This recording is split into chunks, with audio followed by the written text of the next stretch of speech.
instruction penalty proceedings. Excuse me, Your Honor, do you have a highlighted copy of the defense's instructions? I don't. Okay, that would be helpful because what the defense did, for the most part, was they highlighted in green the changes that they made, and they left in black the changes that were for the standard instructions. Now, they have changed some language in the standard, from the standard instruction that they did not put in green. They left it in black, but didn't indicate that they had changed the language. So I think the first thing you need, if you don't mind me saying, is a colored copy of what the defense has prepared. I have that. Oh, you have it? Yes. You guys have one, I assume? Yes. Do you have an extra one that you can give me? Thanks. I think I've told you all this. We don't have the luxury of That's why I brought colored copiers, right? Okay.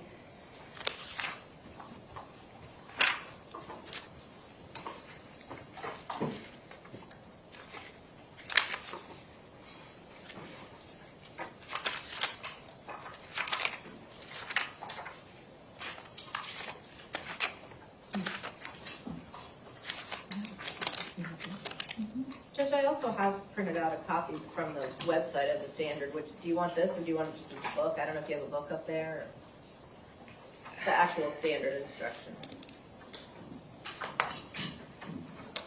I'd rather not. I'll use the computer because the book they changed. Okay. Well, I'm going to print it from the website. I don't know if you want this. We have an extra copy of this also. But that's not all of them. No, this is just 7.11. The standard instruction from the Supreme Court website, 7.11.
Okay, I think I've read both sets of instructions, and I have the standard instructions in front of me.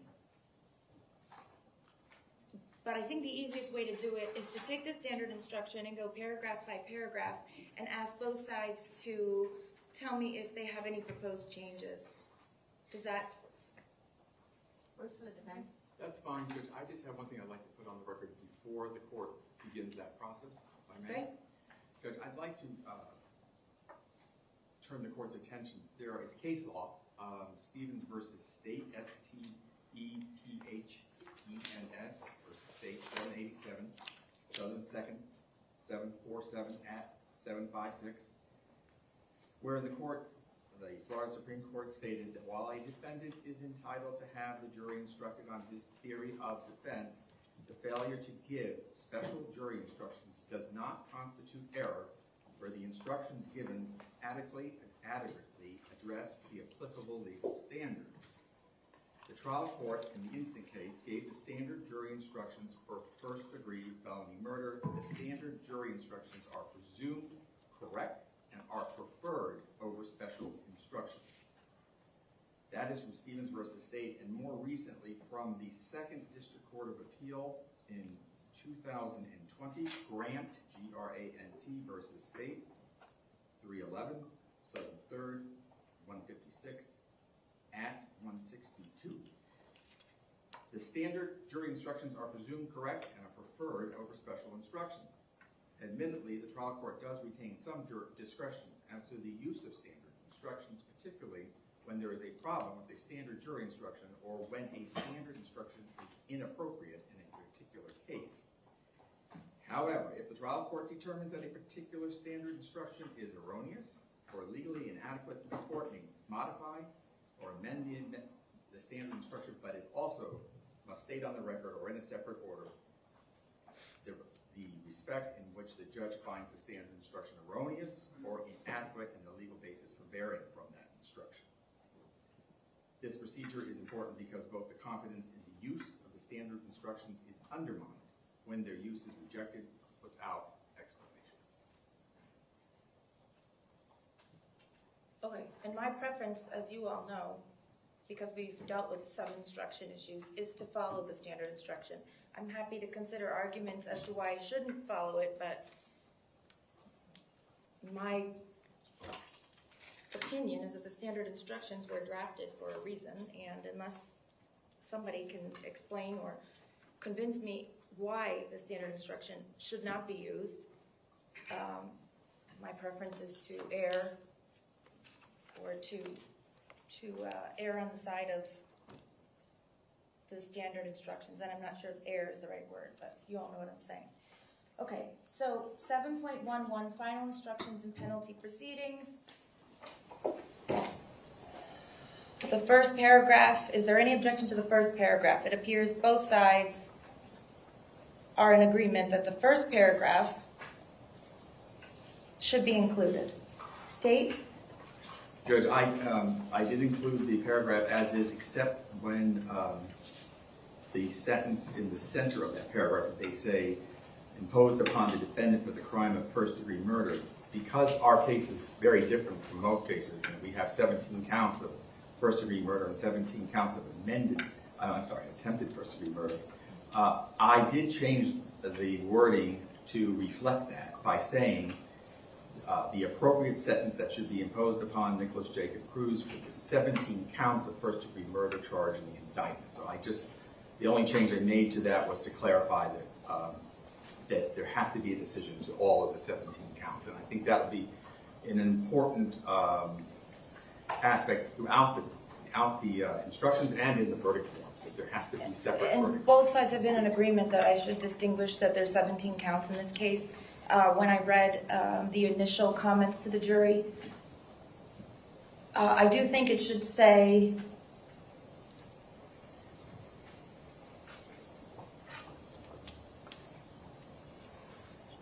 each as to the appropriate sentence that should be imposed upon the defendant. Hold on, I'm sorry. For each of the 17 counts, they should distinguish the fact that to remind them that they have to impose a sentence of life or death on each of the 17 counts and not as a whole. Is there any objection to adding for each of the 17 counts? No objection from the state judge. Judge, we don't have an objection to that. However, the addition of charge in the indictment, especially if Your Honor is going to change it to say for each of the 17 counts of first-degree murder, they're not, that language, charge in the indictment, is not part of the standard. Where are you? I'm sorry. So after 17 counts of first-degree murder, the state has added charge in the indictment. And I believe Mr. Klinger was saying to try to clarify that each of the 17 counts would have to be considered separately, that's why he put that language in there. And if Your Honor is going to clarify by saying for each of the 17 counts of first-degree murder, I don't think it's necessary for charge in the indictment, and it's also not language in the standard instruction.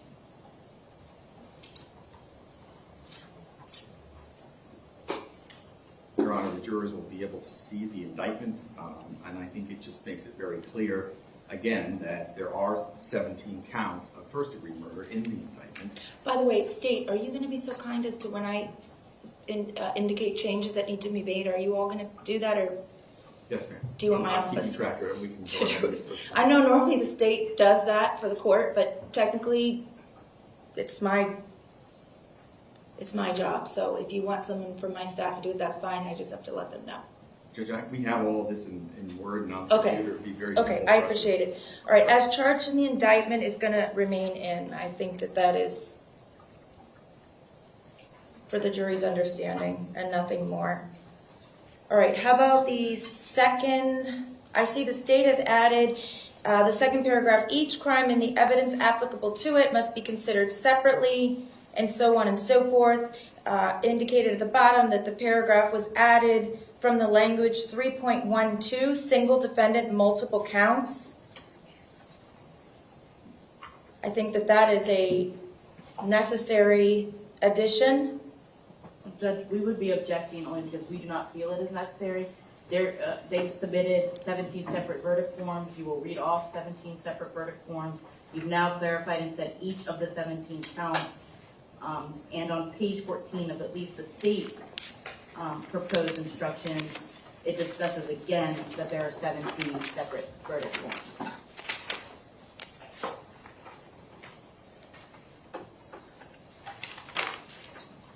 Judge, Ms. Basham is correct. I believe it's on the top of 15 in the state's instructions. But again, this is a very important point for the jurors to realize and to hear that there has to be these individual decisions made as to each count. And this paragraph also says that the crime and the evidence applicable to each count is what you need to look at for the appropriate sentence. All right. Ms. Basham, why are you opposed to making it more clear to them? Because it's said multiple times throughout. It makes no sense to continuously remind them of that. They're able to read and you instruct them properly, along with reading 17 different verdict forms. So I'm not sure why it's necessary. Your Honor, if I may. Over the defense objection, I'm including that. It's included for a reason. I think that normally in a first-degree murder case, and probably isn't 17 counts, so that option hasn't been added. And for the record, Your Honor, this point is going to come up again and again, and I would cite to the record under Pangburn versus State, and it came out of this circuit, each victim is supposed to have its own verdict form, and it's error not to. Plus, under the Eighth Amendment, the defendant is entitled to individualized sentencing, and he has pled guilty to 17 counts of first-degree murder. So for those reasons, this issue is going to come up and up again. We have streamlined these jury instructions as to not make it repetitive, but this is an issue that the defense is going to keep objecting to, and the reason the state has put it in here is because of Pangburn and because of the Eighth Amendment. It is necessary. Okay, so with that said, State, you're gonna take off the underlined part and take off the footnote, Yes, ma'am. please. Yes.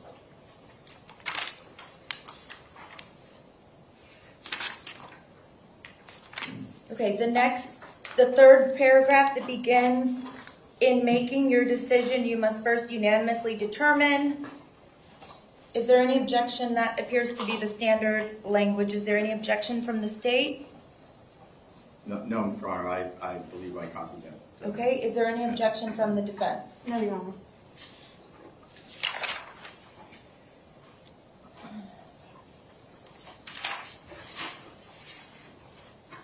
Okay, so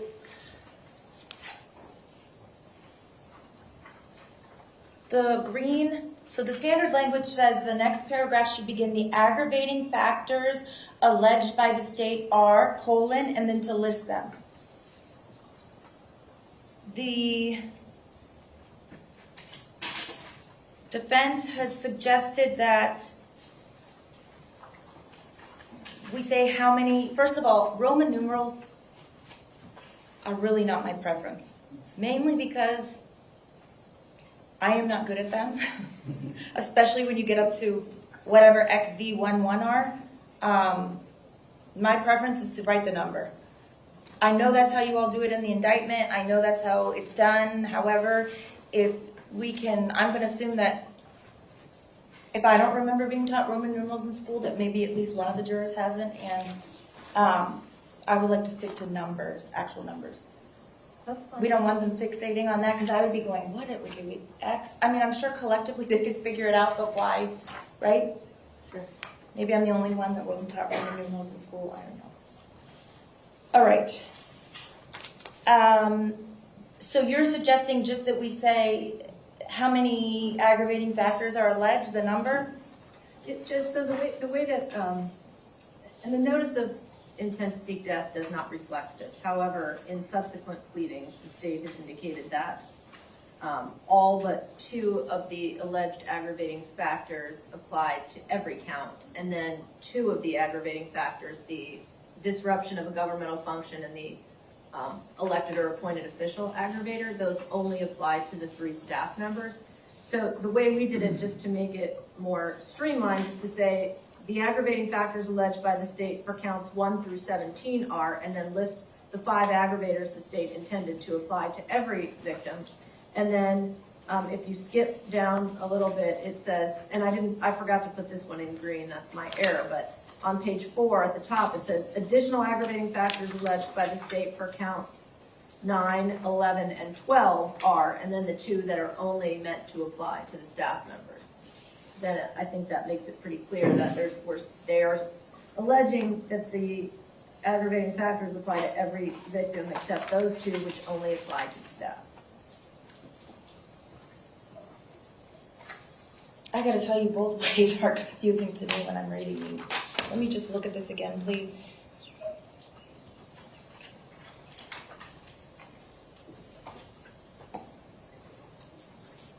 So there are 2 alleged aggravating factors that only apply to 2 victims. 3 victims, the teachers, the adults. Yes. That's 9, 11, and 12. The difference between what the state did and what the defense is asking to do is that we put at the end of each aggravator. So if you look at aggravator 1 and you go to page Oh, I see. 4 at the top, you see this aggravator applies to all 17 counts of first-degree murder.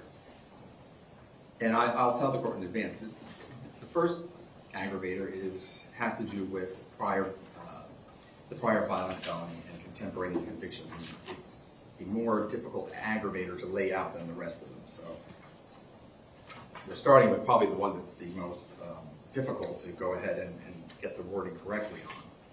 I'm sorry. Will you repeat that, please? Sure. I was looking at the, No problem, Judge. So the first aggravator in this case is the prior violent felony. And that can be proven through contemporaneous convictions, or it can be proven, as we did in this case, convictions for Sergeant Beltran and the other case defendant pled guilty to.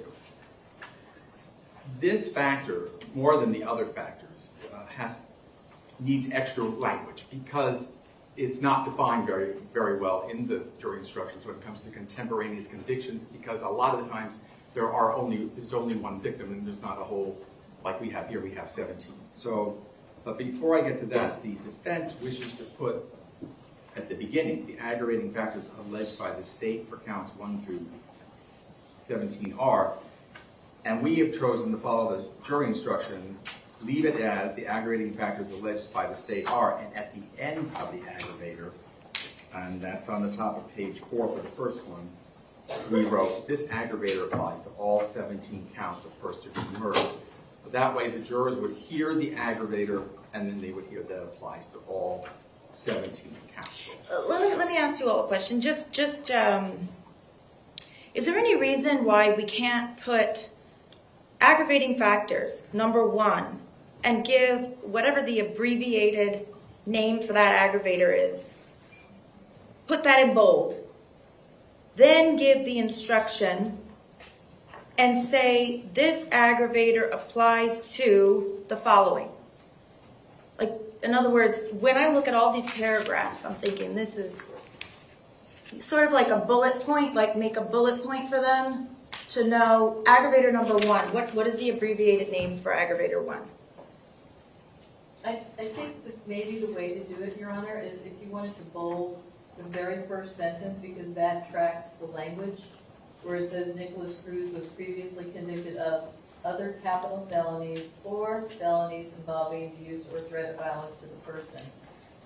Yes. Because if you bold that, then everything that the state has drafted underneath it, under subsection A, tracks the other capital felonies, because they're contemporaneous convictions, because where there's one episode with multiple victims, those contemporaneous convictions count as prior felony capital convictions for purpose of this aggravator. And then the following paragraph, which it says the attempted, which were the non-homicide counts, also count as contemporaneous convictions. And then paragraph C, which relate to Deputy Beltran, is the second part of the first sentence that will be bolded. So that the jury will understand, as you're pointing out, that the aggravators are defined in the first bolded sentence, and then everything else comes underneath it.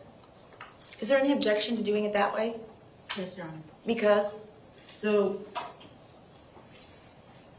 the objection is, we would be fine with just saying this aggravator. So, for example, paragraph... First, I'm just talking about bolding the first line so that they know it's sort of like a bullet point. Like, the first aggravating factor is being previously convicted of other capital felonies or felonies involving the use or threat of violence to another person.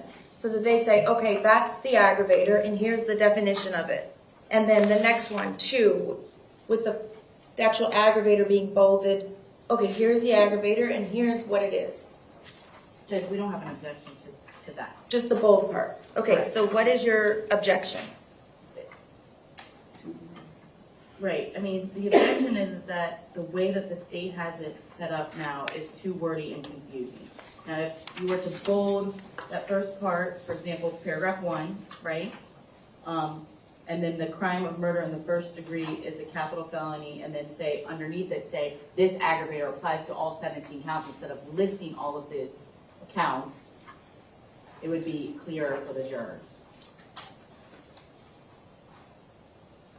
I mean, they've done that in other aggravators. I'm not sure why it was necessary to do it like this. The reason that it's necessary is that if you have one victim, the other 16 apply to the one. So that's why you list it out. I understand. So,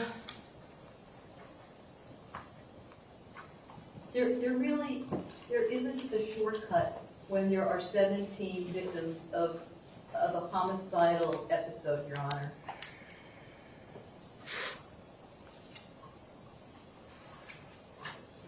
And I think the jury understands that there's 17 counts if you say this applies to all 17 counts. And then you have 17 attempted first-degree murders. There really is no shortcut. You have 34 contemporaneous convictions, and then you have 3 priors regarding Beltran. I mean, we have 37. We have 37 prior convictions under aggravator 1 here. So we have to spell it out. We don't want a problem in the Florida Supreme Court. We don't want jury questions coming back about how does this work? Because historically, this is where the jury could get confused unless they are explicitly instructed.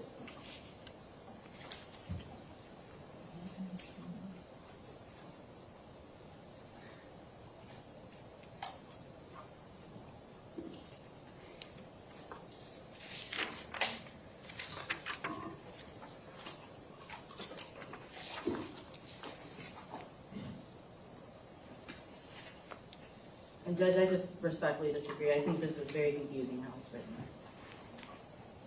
Your Honor, in one of my cases with Judge Holmes, this actually became an issue. There was a juror question about contemporaneous convictions.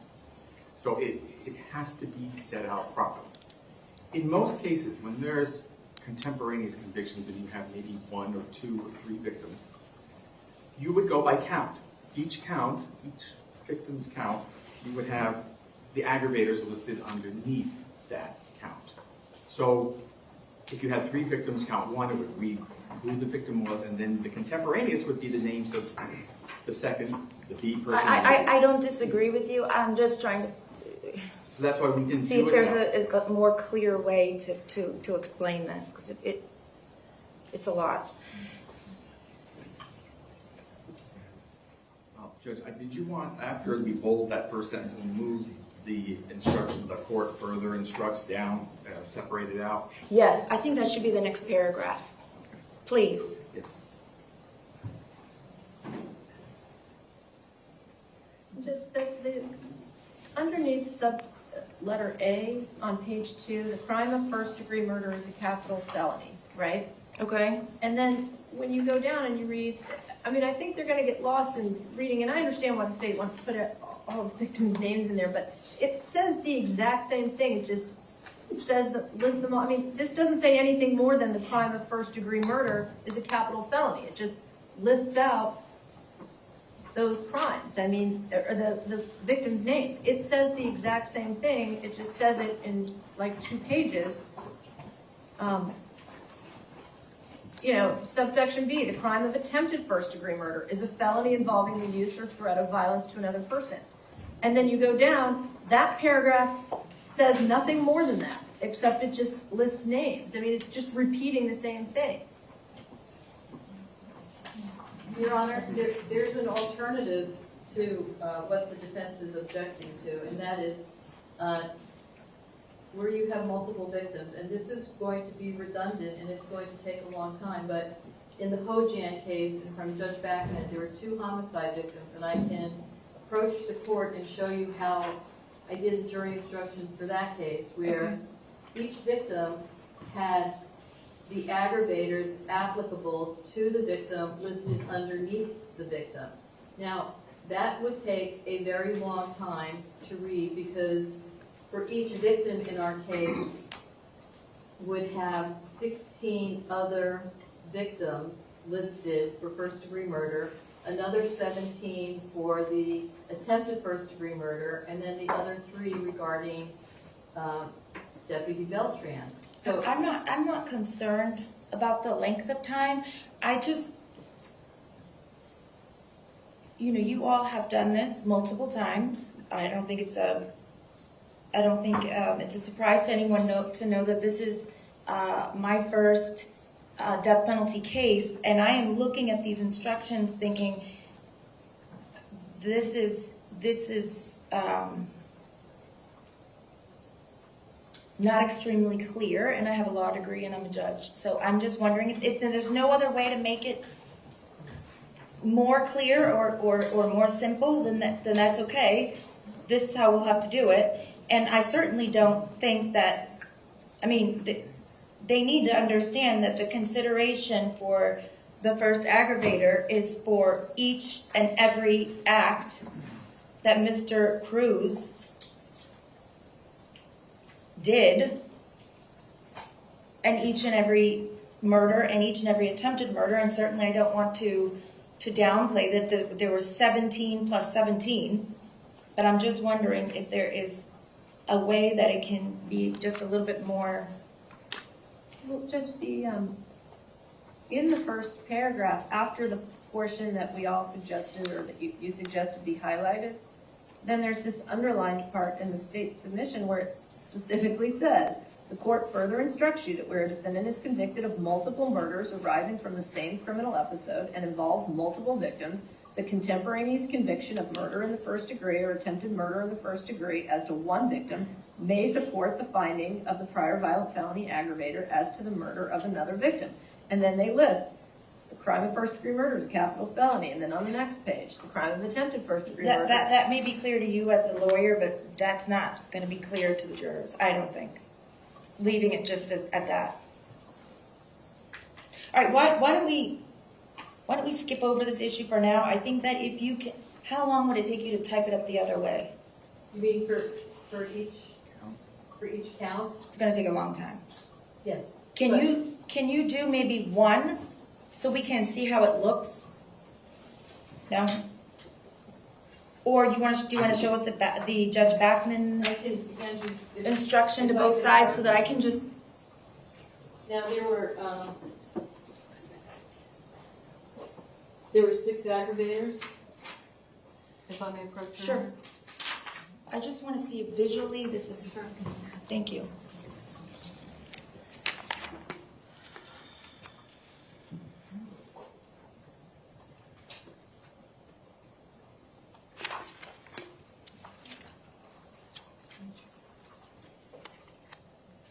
Do you want to come look at this? Somebody, have you all seen this? I was gonna send them a copy, I can send both the court and them a copy of the email. If, I understand this is gonna take a long time to do. However, if you assume that they're gonna go through everything one count at a time, one victim at a time, I'm trying to put myself in the juror's shoes. If I have an instruction for each count, to me, that's a lot easier to follow. Do you all want to take a look at this? So basically it has aggravating factors for count 2, then it has the victim. So it would be for count 1, and then for count 2, and then it would list them. I think that is, and then bold the actual heading, to me that is a lot easier to follow. And then they could actually go through the counts with the instruction. So is it the full instruction What, for each one? why don't you emailed it to you. why don't you take a look at it?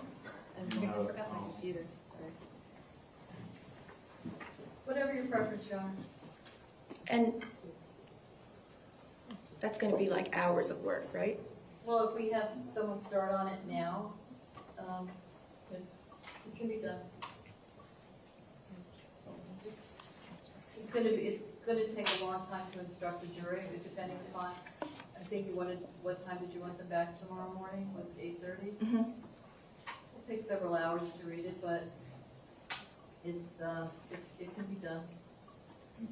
Again, so for each count, you would be reading the 16 names for for first degree murder and 17 names for attempted first degree murder. For each of the 17 counts. That was the reason why we changed course in this case, in this particular, this set of instructions. But that can be easily, we can change it. I mean, if I was a juror, I think that way is a lot easier to follow, but again.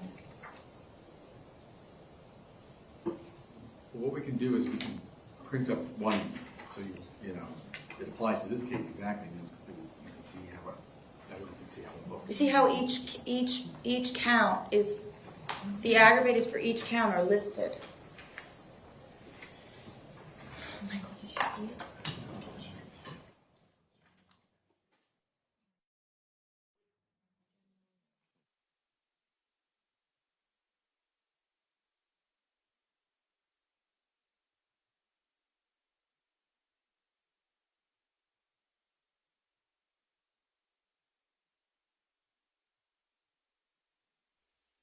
That we have with doing it that way is the prior violent felony aggravator is one. It's sort of like possession of ammunition by a convicted felon. It's one count. If you had 5 different types of ammunition in your house and you're a convicted felon, it's not 5 counts of possession of ammunition by a convicted felon.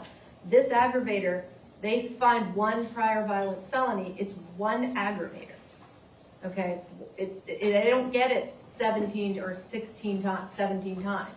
So the way that they're describing to do it, not only will take the entire day, but it's also, you're going to lose these jurors after a while, and it's misleading in the sense that it makes it seem like it's 17 aggravators, and it isn't. So, I mean, I'm not thrilled with the way that they did it in the original, but it's certainly better than the alternative that has just been proposed, and I think maybe there's just a way, I mean, maybe we can take that second sentence that's underlined and make it a little bit less confusing to read for the jury, and then just instruct them a contemporaneous felony or contemporaneous conviction for murder or attempted murder may support the finding, and then just tell them that it's, I mean, we're saying this now 4 times, which is fine, but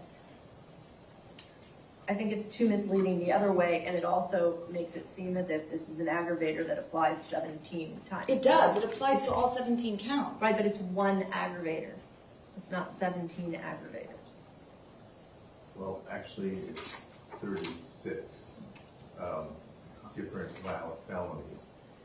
Because they could find that the murder of Luke Hoyer, Gina Montalto, and Alexander Schachter do qualify as an aggravator, but for whatever reason, the 3 other victims don't. Could they not? But then it wouldn't matter, because then it would be proven. It's one aggravator. If they don't find it for everybody, it doesn't make a difference. Or if they decide they didn't think the Sergeant Beltran case was a prior violent felony. If they find even one other murder or attempted murder, the aggravator's proven. It's not that they can find this and have it apply 17 or 30 whatever times. It's one aggravator, just like possession of ammunition by a convicted felon. It's one count. Doesn't matter if you have 1 bullet or 1,000 bullets. It's one count. Judge, it does matter because this is about weight, not counting. So you could have one, it is one, Ms. Curtis is correct, it is one aggravator, but is it the size of a pebble or is it the size of the sun? Okay. And the more convictions, it makes it a more weightier. All right, but I'm going to keep it the way the state originally proposed.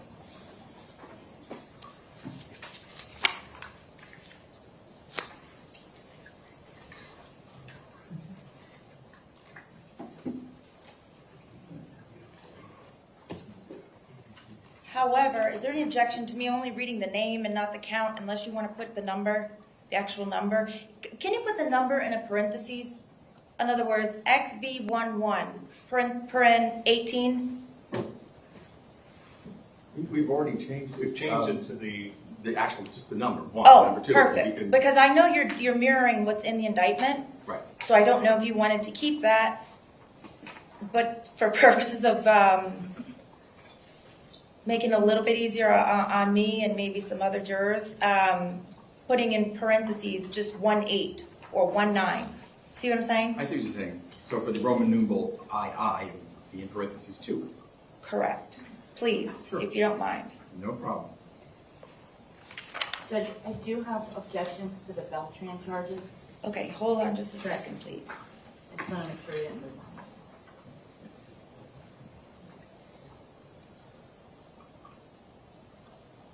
Also, okay.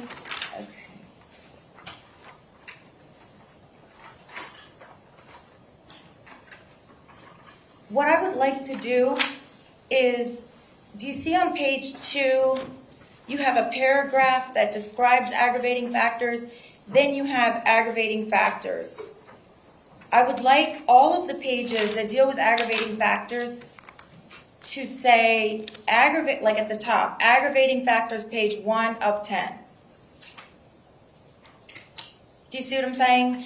Aggravating factors, page 2 of 10, 3 of 10. That way, the reason I like to do that is, let's just say in another case where there's an instruction that goes on for multiple pages, if these pages get And now I know you have page numbers on the bottom, but still, if they want to separate out specific instructions, they can do so in the back. Okay. Does that so make sense? you move it to the top, or leave it where it is, but also put on the top. Aggravating. I think leave it where it is and then also put it on the top. Aggravating factors definition or aggravating factors page 1 on the top. Is there still gonna be a page on the bottom? For now, let's leave the page on the bottom. Or maybe I just don't normally have pages on the bottom. It's been a while. Nicole? We don't have pages on the bottom?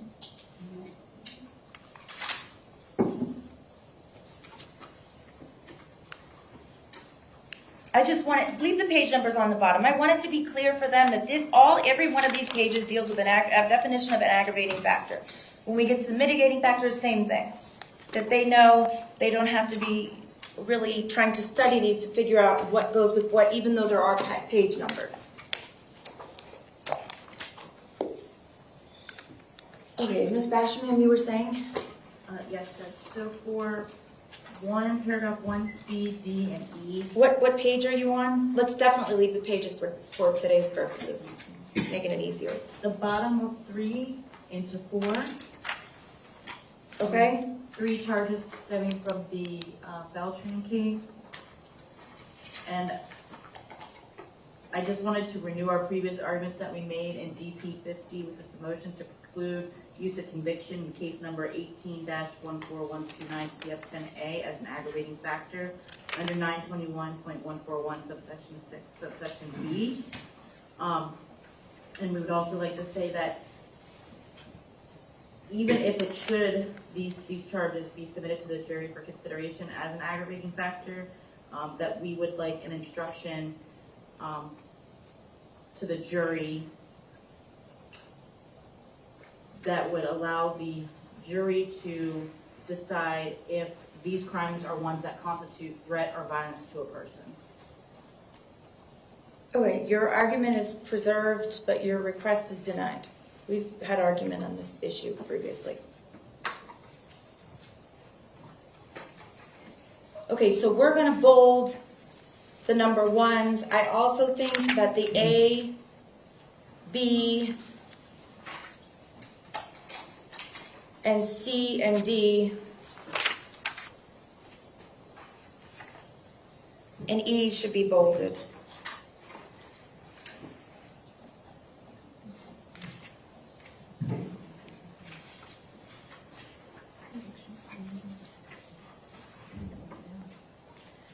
Judge, I'm sorry, if we could go back to E on number 1. I don't know that, I may be remembering incorrectly, but maybe we could pull the actual exhibit, because I thought it was only the 2 convictions that were used, and that the rest was like taken out. Well, what the misdemeanor wasn't included, but that was, I didn't think that depriving the officer of a means of protection was. I don't remember. It's my recollection it was, but we could look at the. Sure. Yeah, I don't conviction remember. evidence, I believe it was, but. Okay. What was does anyone have the case number offhand? 18-14129. 014129? Judge, I'm talking about the, Right. in evidence, what we did, what the court ruled is what. I ruled the felonies qualified, the misdemeanor did not. I was just gonna look up the case number to see which one was the misdemeanor. Right, I just thought maybe we might not have included this count, even though it is a felony count. I don't know that we included that in the, if we could just maybe pull the exhibit and take a look at it. But it doesn't have to be right now. We could, if we are correct, we can just omit that, but if not. Do you know the exhibit? We'll get the exhibit number. It's Conviction, Sergeant Beltran. Sergeant Beltran conviction. I have the exhibit. What number? I have the exhibit number. What's it? 480 would be the judgment and conviction, and 481 is the disposition. It was attempted use of. Oh,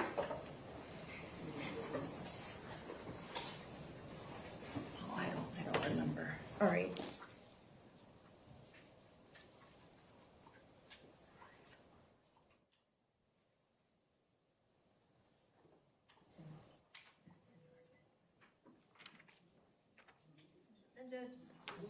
Hold on just a second, Okay. please.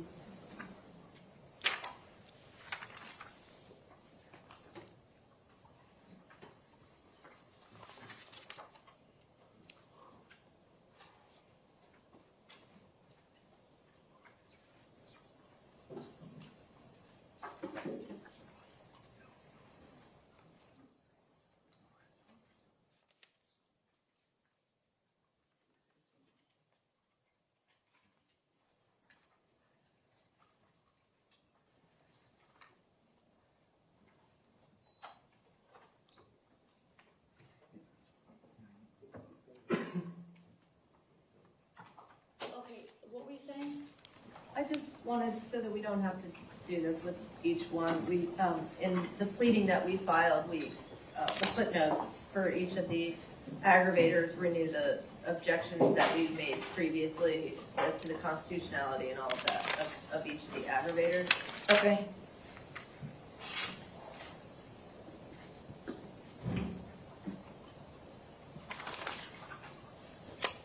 We can move on and deal with that issue about whether this was included in the exhibit or not I just don't later. want to forget. Are you looking it up? Can you? Please.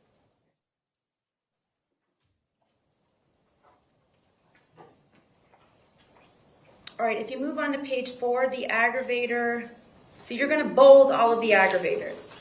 So on page 4, with Nicholas Cruz knowingly created a great risk of death to many persons would be involved. Please. And then number 3, the first-degree murder was committed while Nicholas Cruz was engaged in the commission of a burglary.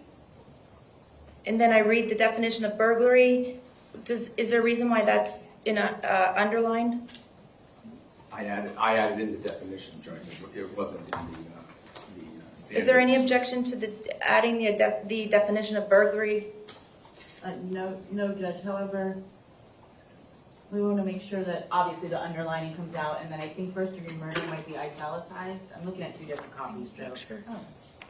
Burglary is defined as the entering of a structure without the permission or consent owned by or in the possession of the Broward County School Board, and at the time of the entering the structure, Nicholas Cruz had the intent to commit the crimes of first-degree murder. Okay, so we're going to take out the underline and the italicized. Right, and we would ask that for, unless the standard instruction has something italicized, we would ask that, because that's just to highlight something. So we would ask that any underlining and italicized words, or And the the italics be removed. and the footnote on the bottom needs to come out too. Yeah. Then paragraph 4, the first degree murder was especially heinous, atrocious, or cruel. That part should be bolded. Then I'll read the definition of heinous, atrocious, or cruel.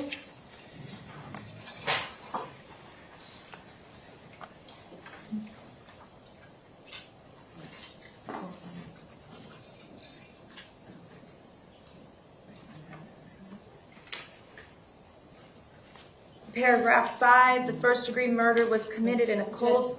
I'm Yes? sorry. We have an objection Okay. to where under the first-degree murder was especially heinous, atrocious, or cruel. If you go down to the paragraph that starts the kind of crime, Okay. intended to be included as especially heinous in the state's proposed, they don't have the word especially, which is the proper verbiage Okay, hold for on a that second. aggravator.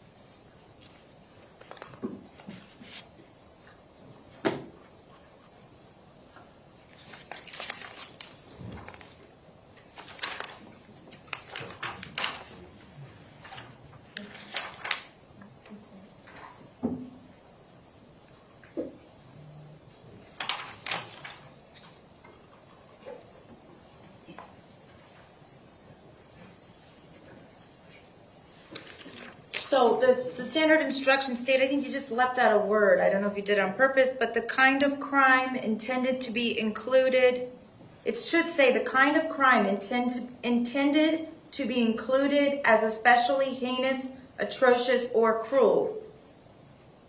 I left out included as. Kind of crime Included as a special. intended to be. I think you left out after B, intended to be included as especially, those 3 words. Yes, I'm sorry about that. That's okay, so you're gonna add those? Yes. Okay. Judge, I also have another Go ahead. question.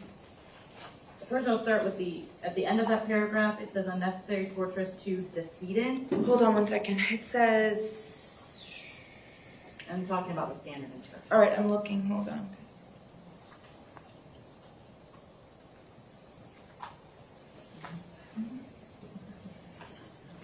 Okay, I'm where you are. Okay, so we would request that be changed to decedent and for the counts to not be listed out. We already have them listed out now on paragraph 1. And underneath that paragraph where all the counts are listed, it says this aggravator applies to all 17 counts of first-degree murder, which I think is very clear. I understand what the state's argument was as to the prior violent felony, but it's very clear if you say to the decedents, this aggravator applies to all 17 counts of first-degree murder, and it's unnecessary to list the victims' names again. Judge, it's in parentheses, and that means it needs to be filled in. Normally, again, when we go back to just having 1 count, I understand. I agree that the decedents, you don't say decedent, you say the person's name. However, take out the count 1, count 2, and I'll just read their name.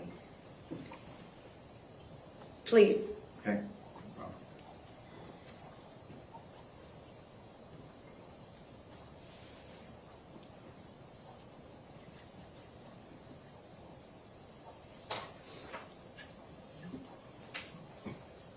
And then rather than saying the aggravator applies to all 17 counts,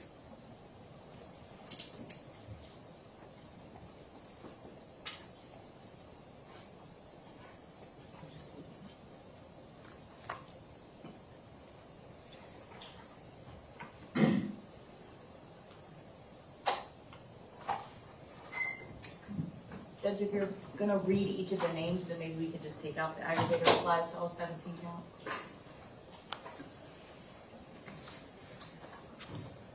Judge, for clarity's sake, at the end of each one of these, we were saying what the aggravator applies to. Especially when you get to 5, 6, and 7, it only applies to 3 of them. So I understand. All right, you leave that part in because we've been doing that for each count. But just each aggravator, but take out the number, please. Okay, paragraph 5 on page 5. The first-degree murder was committed in a cold, calculated, and premeditated manner. And so on and so forth, that should be in bold. Then I will define cold, calculated, premeditated.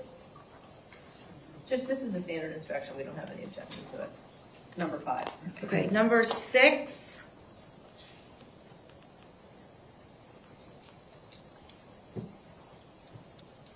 The first-degree murder was committed to disrupt or hinder the lawful exercise of a governmental function or the enforcement of laws.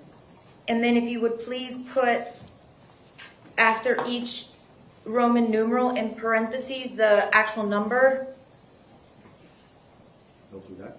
Judge, we would just make the same, I mean, given the court's rulings on the previous aggravators that we didn't want it done this way, we have the same objection, but given that that's how we're doing it, we don't have any additional objection to the way that this is worded. Okay. And then number 7, bold, please, and then, Judge, we do have an objection to number 7. I'm sorry? We do have an objection to paragraph 7. Okay, what is it? So as written in the standard instructions, it is decedent, was an elected or appointed public official engaged in the performance of his or her. Let me get to the standard, Sure. please. And it would be paragraph 11, Judge, in the standard instructions.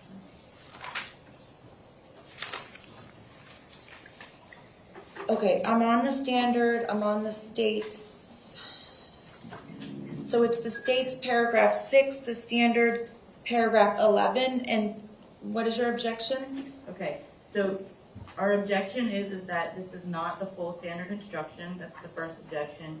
They are leaving out elected or, and it's misleading because the full language is illustrative of what the aggravator is for, which is the intentional murder of a political figure. Also, where they say the victim was an appointed, so we would request I'm adding. sorry, I've lost you. Okay. I'm trying to read yours, theirs, and the standard. And So we're on paragraph 6 of the state's proposed, or 7? 7.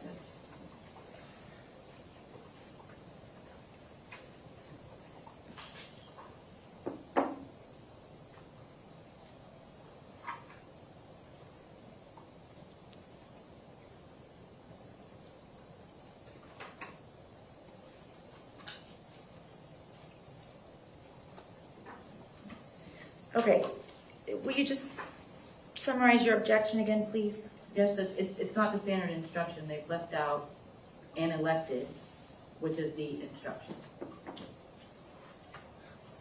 The instruction should read, the victim was an elected or appointed official engaged in the performance of his official duties if the motive for the first-degree murder was related in whole or in part to the victim's official capacity. Was he elected or appointed? Well, and that's a point of contention, Judge. We're also objecting to the language after, and we're asking that it simply say, this aggravator applies to the first-degree murders of count 9, Christopher Hickson, count 11, Aaron Feist, and count 12. It's for the jury to determine whether they're appointed officials. We do not agree with that they are appointed officials. They're hired staff at a school. Okay, but is there any evidence that he was elected? No, So why do we need to put that in there? because that clarifies the purpose. The reason that we're saying that this aggravator doesn't apply to them is because this aggravator was designed to aggravate murders of political figures or, because of, like Robert Kennedy, for example. It's not for a school shooting where a teacher is murdered. That's our position. They are not appointed or elected, and the murder was not for the purpose of, so we're asking that the jury not be instructed that they are appointed public officials engaged in the performance, that we just use the exact language from the standard instruction, and then just say, this aggravator applies to the first-degree murders of, and let the jury decide. Well, the jury's gonna whether have to it decide whether it is or not, but you don't keep language in an instruction where there's no allegation that particular language is true. The state still has to prove this beyond a reasonable doubt, but why would you keep elected if there's no allegation that he was elected? That's like, Because, Judge, it puts the aggravator in context. There's no definition or further instruction on this. It's going to be for the jury to decide. And if they read the actual instruction, which was an elected or appointed public official, then they may determine, oh, this doesn't seem to be the kind of thing this is meant to apply to. When you leave out the elected part, it's misleading in the sense that it doesn't really capture the essence of this aggravator. Your Honor, if I may be heard on this? sure. Your Honor, in the course of, where it lists all the sexual battery, aggravated child abuse, arson, burglary, you don't read all of them and then let them choose. You read burglary for our case. You don't confuse the jury. And there's also case law to support the premise that you don't, shotgun it where you read everything to the jury and then argue that, well, this doesn't apply and that doesn't apply and that this doesn't apply. I can find the case if you want me to read it into the record, but that's what the law is. And that is what the defense is asking you to do. They have been asking not to mislead the jury, and yet they want to leave in the word elected official for this jury instruction, when clearly we know that these adults who were murdered by the defendant were not elected. And we've already had the argument where you ruled that this aggravator applied to these victims. All right, is there any other objection to number 7? Judge, I just wanted to add one thing. Ms. McCann had stated that you don't put language into an instruction that doesn't apply, and she listed, those forcible felonies that in the standard instructions are considered in parentheses showing this is what you would pick, one of these, 2 of these, but it's not the actual language as is paragraph 11 of the standard instruction. But you all are in agreement that there's no evidence that he was elected. And there's no allegation that he was elected. Right, we agree with that, but But you want me to instruct them? find I'm no sorry, one at a evidence that he time. was appointed. So that's I'm the sorry, problem. Could you repeat yourself? I'm sorry. There's no evidence that they were elected or appointed. That's the problem. And the problem is by not reading the actual instruction the way it's written, it gives it a meaning that's not its intended meaning. And so we are objecting to leaving out the word elected because that word, even though there's no evidence that these victims were elected officials, it puts in context what the purpose of this aggravating factor is for, and we believe that the state has not proven this aggravating factor, that they are elected or appointed, and so to leave out that word misleads the jury. All right, I'm going to overrule the defense objection. I'm going to order that 7 stay the way it is. Judge, so are you also saying that the language underneath for count 9, Christopher Hickson was an appointed public official engaged in the performance of his official duties? Because we're not agreeing to that. That is for the jury to decide whether they're... These are aggravators that have to be proven beyond a reasonable doubt. I'm going to assume that you're not agreeing to any of them. Isn't your argument that going to be that the state didn't prove their case? No, but... It's not? Well, I don't know what our argument is going to be at this point. But my point is, the way that this is written, you are instructing them that Christopher Hickson was an appointed public official. That's different than defining what cold, calculated, or premeditated means. This is you telling this jury that Christopher Hickson was an appointed public official. Okay, I've heard your argument. We're going to have to agree to disagree, all right? Thank you. Over the defense objection, 7 is going to say the same, the way that it is proposed by the state. And Judge, we will bold the first. Please. And also, would you want the actual number after the Roman numeral? Please, if you can put it in parentheses. Yes, Now, the next paragraph on page 7, in the middle of the page, that starts...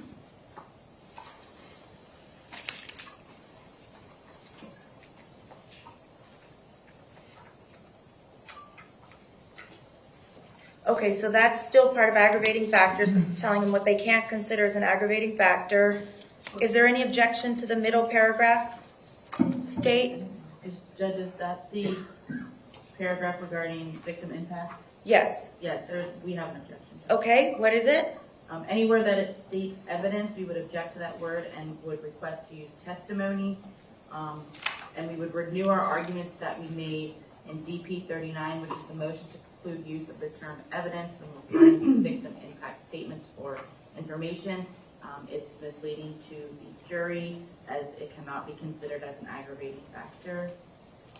Okay, I think it's the state, is it the standard language? Yes, Yes. Mr. Ryan. And then also, Judge, we would object to the listing of the victims' names, but again, based on the court's previous ruling, we would just make the same objections. Now, state,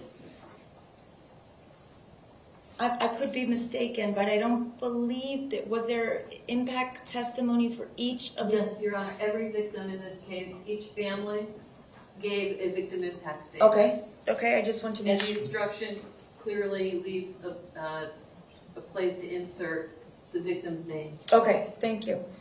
So, over the defense objection, I'm going to give the standard language in the second paragraph of page 7. How about the final paragraph that goes from page 7 to page 8?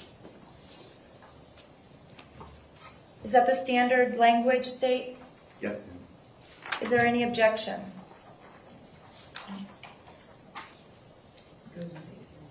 I'm sorry, give me one moment.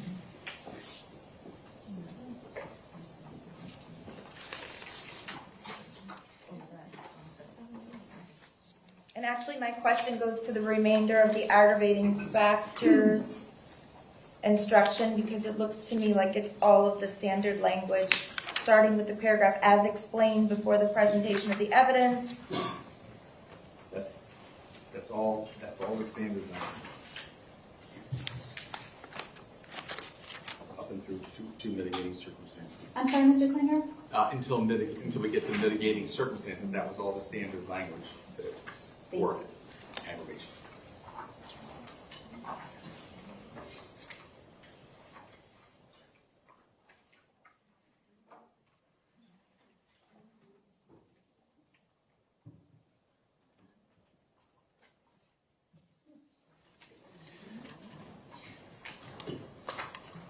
Okay, so there's no objection to the remainder of aggravating circumstances. Well, Judge, we put in our version, and it's on page 4, some language we would like. The paragraph starting with a finding that an aggravating factor exists, and that would be on the state's version, the second to the last paragraph on page 8.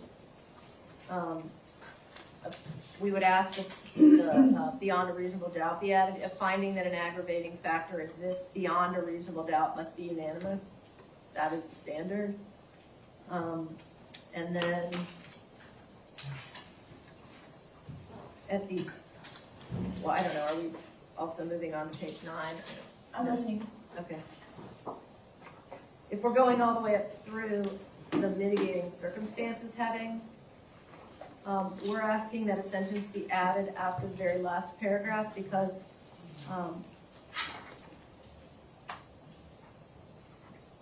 it doesn't explain that the jury has to unanimously find that the aggravating factors are sufficient to justify the imposition of the death penalty. So we're just asking that a sentence be added, and we have it included in our on page 5.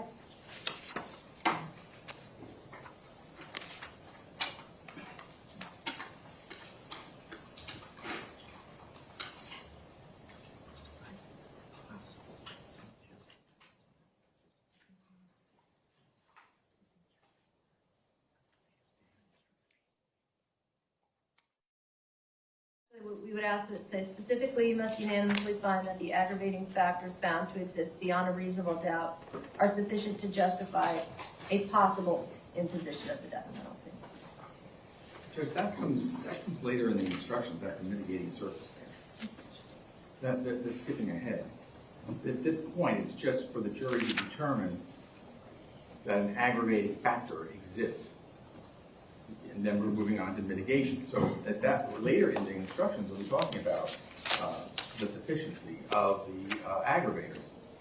It's not the place for that sentence to be.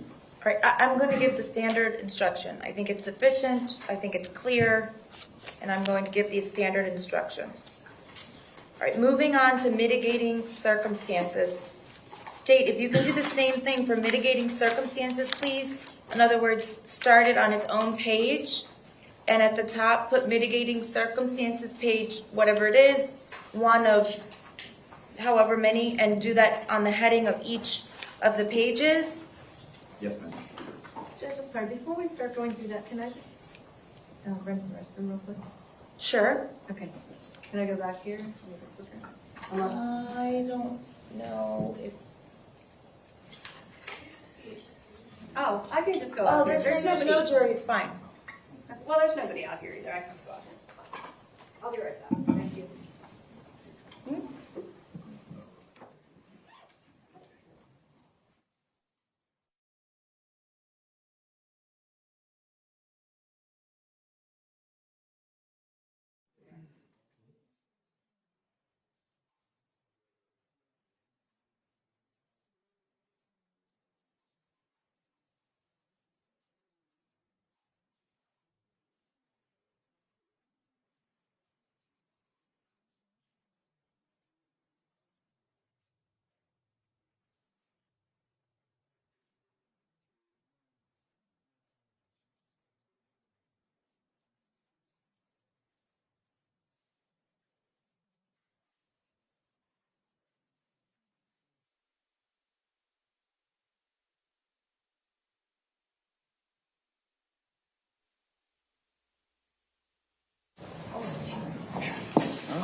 think that the way that it is in every other case, non-capital, is much more clear for the jurors. So they say, okay, here's the rules for weighing the evidence, as opposed to just pages and pages of paragraph and paragraph and paragraphs. I have no problem with that, Judge. Would you also want it, so then when we start with weighing the evidence, bold it, capitalize it, put it into the center of the, Yeah, and then above, would you want the page numbers? yes. If there's more than one, I like there always to be the page weighing the evidence, page 1 of 2, weighing the evidence, page 2 of 2. Okay.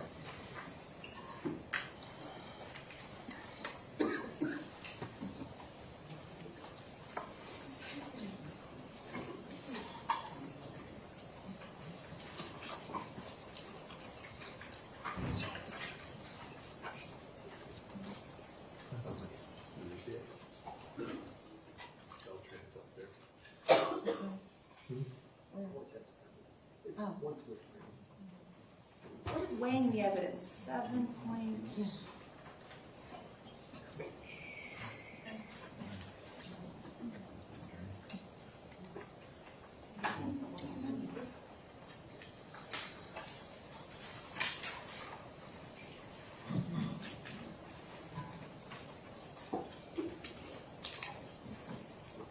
Here we go, 3.9. So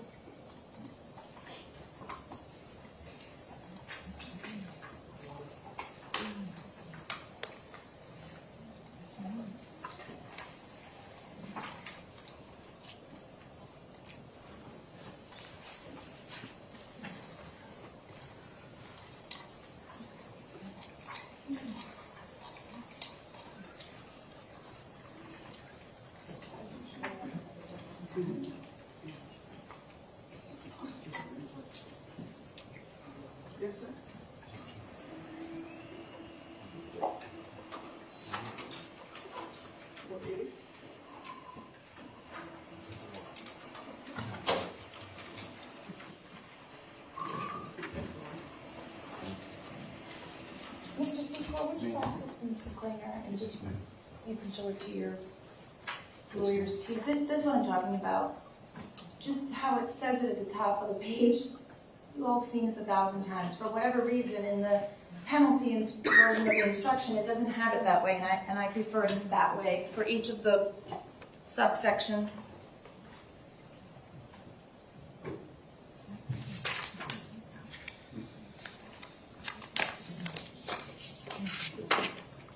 Okay, so on page 9, mitigating circumstances, we'll start a new page for that instruction. Paragraph 1, under mitigating circumstances, is there any objection by either side? And this is standard instruction, Judge. You're talking about if you do unanimously find the existence. I'm talking about what I assume is the standard instruction, first paragraph under page 9. Yeah. There is an objection? No.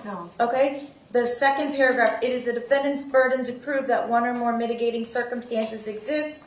State, is this the standard instruction? Yes, ma'am. And defense, is there any objection? Judge, it's laid out in our version. It's red, crossed out. We put a proposed sentence in green, and I put in the footnote 10 the reasons.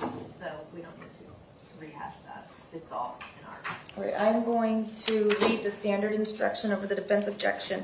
Now, on page 10, among the mitigating circumstances you may consider are. Your Honor, I originally had taken the list that Ms. Curtis had provided us in an email. Okay. But then, the mitigation is their thing, and so I took it back out until we decide exactly what they want and what the court allows. Okay, so I'm going to refer to page 6 of the defense proposed instructions. It says, among the mitigating circumstances you may consider are, 1, Nicholas Cruz is a human being.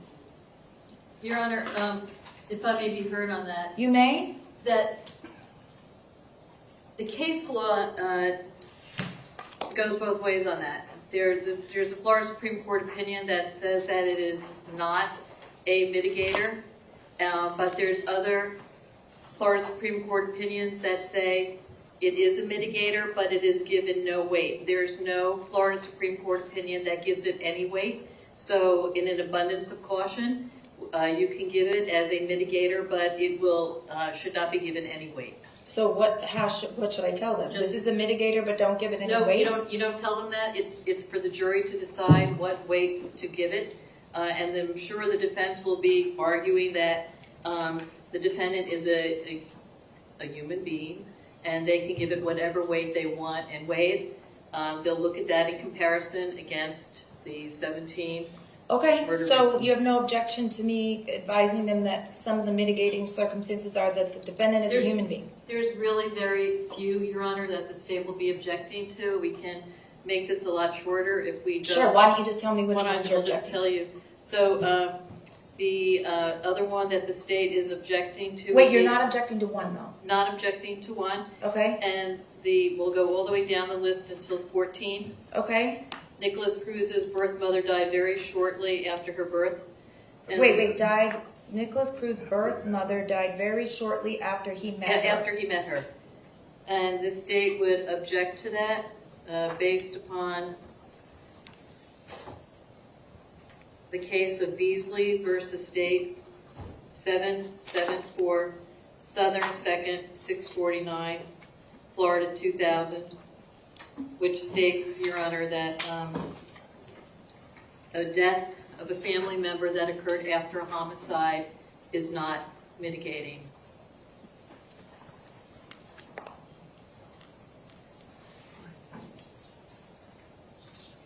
Is there any scenario where a mitigating circumstance could be something that arose after the crime was committed? The defendant's conduct while he's in prison, while he's in jail, can be considered mitigating under Skipper. Okay, But there's a case from the Florida Supreme Court, and in contrast, because the impact of his father's death could not have affected Beasley at the time of the murder, when viewed in this context, the trial court did not err in failing to consider it as mitigation. And that's the Beasley case from the Florida Supreme Court, because they draw a distinction between what affected a defendant at the time of the murder versus after the murder.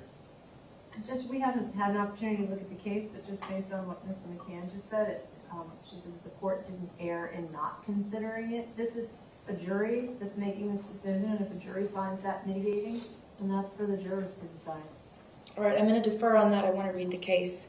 And what is the other one state that you're objecting to, or the other ones, the other factors? Then going down the list, Your Honor, would be skipping to number 26. 26K, where they say Nicholas Cruz was diagnosed with the following during his life. K, rule out autism. The state objects to that. It says rule out autism. It's not a diagnosis. He was not a diagnosis, and we object to that. Defense? Well, Judge, this did come up in a few of the records that we put in evidence. We could maybe think of a different way to phrase this, but I mean, this was... A rule out is not a diagnosis. I understand it's not a diagnosis, so we can move it and say that several providers believed he had symptoms consistent with autism or something like that. It's important because autism sometimes co-occurs with and is mistaken for fetal alcohol spectrum disorder, or the other way around. So we want to keep that in. If we want us to take it out of this section and put it in a different way, we can do that and send it. All right, I don't think it's appropriate for being diagnosed with certain things, so I'm going to sustain the state's objection, take K out, and if you want to propose another paragraph where it may be Okay, relevant or fitting, you can let me know. we can do that. All right, what else, state? The next one, Your Honor, would be number 38. Nicholas Cruz will be punished in prison and society will be protected. The state does not have a problem with saying that Nicholas Cruz will be punished in prison, because there is case law that supports that a life sentence could be mitigating. But to say that society will be protected, society would be protected if he is executed as well, Your Honor. So the second part of that mitigator is not applicable. Plus, aren't the other prisoners considered members of society? Yes, and so, and we know what has happened when he has been incarcerated. So the state has no objection to the first part, that he will be punished in prison, but does object to the second part of the 38, the mitigator.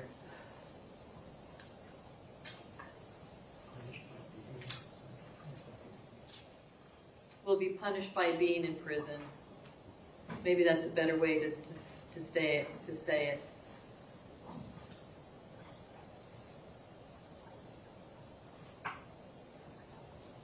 I don't want to tell the defense how to phrase their mitigators, but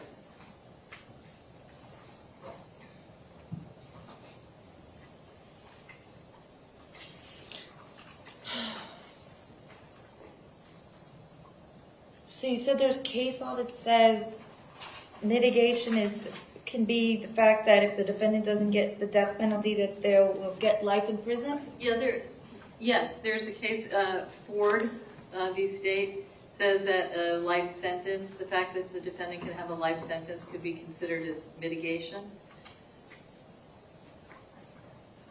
Okay, so Mrs. Curtis, you need to rephrase that so that it coincides with the case law, because, Okay, we'll work on those two. please. And then there's I agree that if the case law says it's appropriate, but it's about society being protected, that part needs to come out. We don't know what's gonna happen. There's people in prison. I mean, he attacked a prison guard, so I don't think you can make that kind of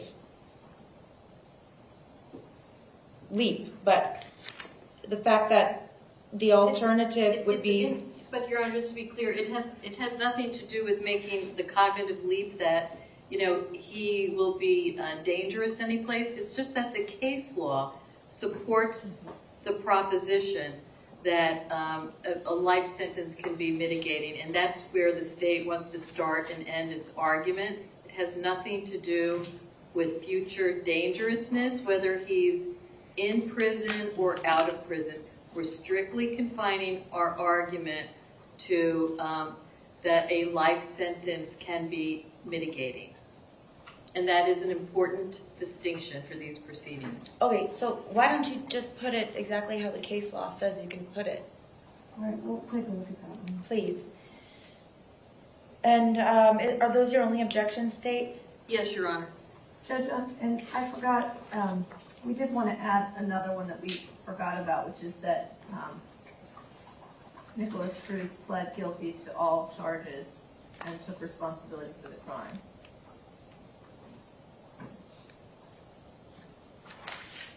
Okay, Mr. Klinger, are you able to cut and paste those? I can send them to him. I don't know that he has a Word version of it, but, If you send that to me, I'll send more. Easily take them out and cut and paste them. So you're gonna find another more appropriate paragraph to include rule out autism or rephrase that one. And then you're going to rephrase the part about the defendant serving a life sentence or yeah. what have you you're gonna rephrase that. Okay. Okay, so Judge, I do have some, a proposal for the autism one. Multiple mental health providers believe Nicholas Cruz had autism or autistic features.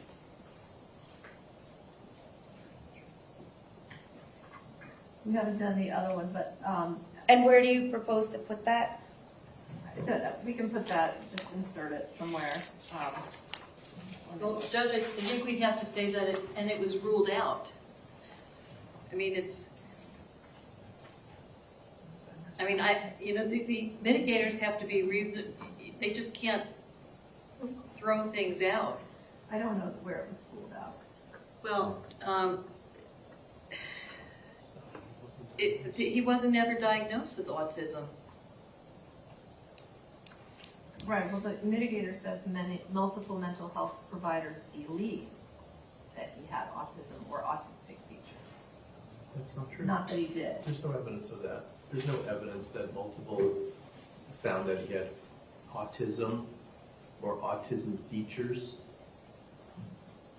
I remember like offhanded, I remember some things being testified to in maybe school records that perhaps he needs to be tested for autism, but I don't remember any direct evidence. And maybe I just don't remember, just remind me, who testified? Your Honor, may I? Yes? So, if you remember, Dr. Weisblatt made an indication that Nicholas needed to be further evaluated for autism or pervasive developmental disorder. Also heard testimony from Dr. Kravitz. He was the first doctor that the defense put on, that he believed that Nicholas's lack of eye contact and his limitations in social skills was consistent with a child that had autistic features. And Dr. Negan consistently said throughout his report, initially there was a rule out of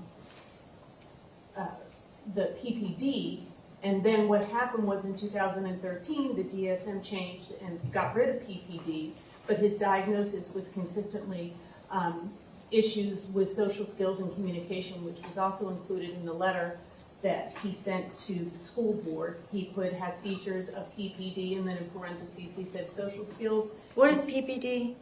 Pervasive developmental disorder. Before they had the spectrum, and then in 2013 they removed that from the DSM. And Denny also agreed and provided testimony that Nicholas had features that were consistent with autism. Your Honor, what Ms. McNeil said is a lot of people suspected he might have autism and looked into it. That's it. That's all is what Ms. McNeil just said. There is no diagnosis of autism. They all the people that she's mentioning, they just said maybe. And that's not a mitigator. That I suspect, he might have had this or a feature of it, but like Dr. Denny said, he didn't have it. Are there features of it? Yeah, there was one or two things, but that's not autism. And that's what everyone said. No one diagnosed him as autistic.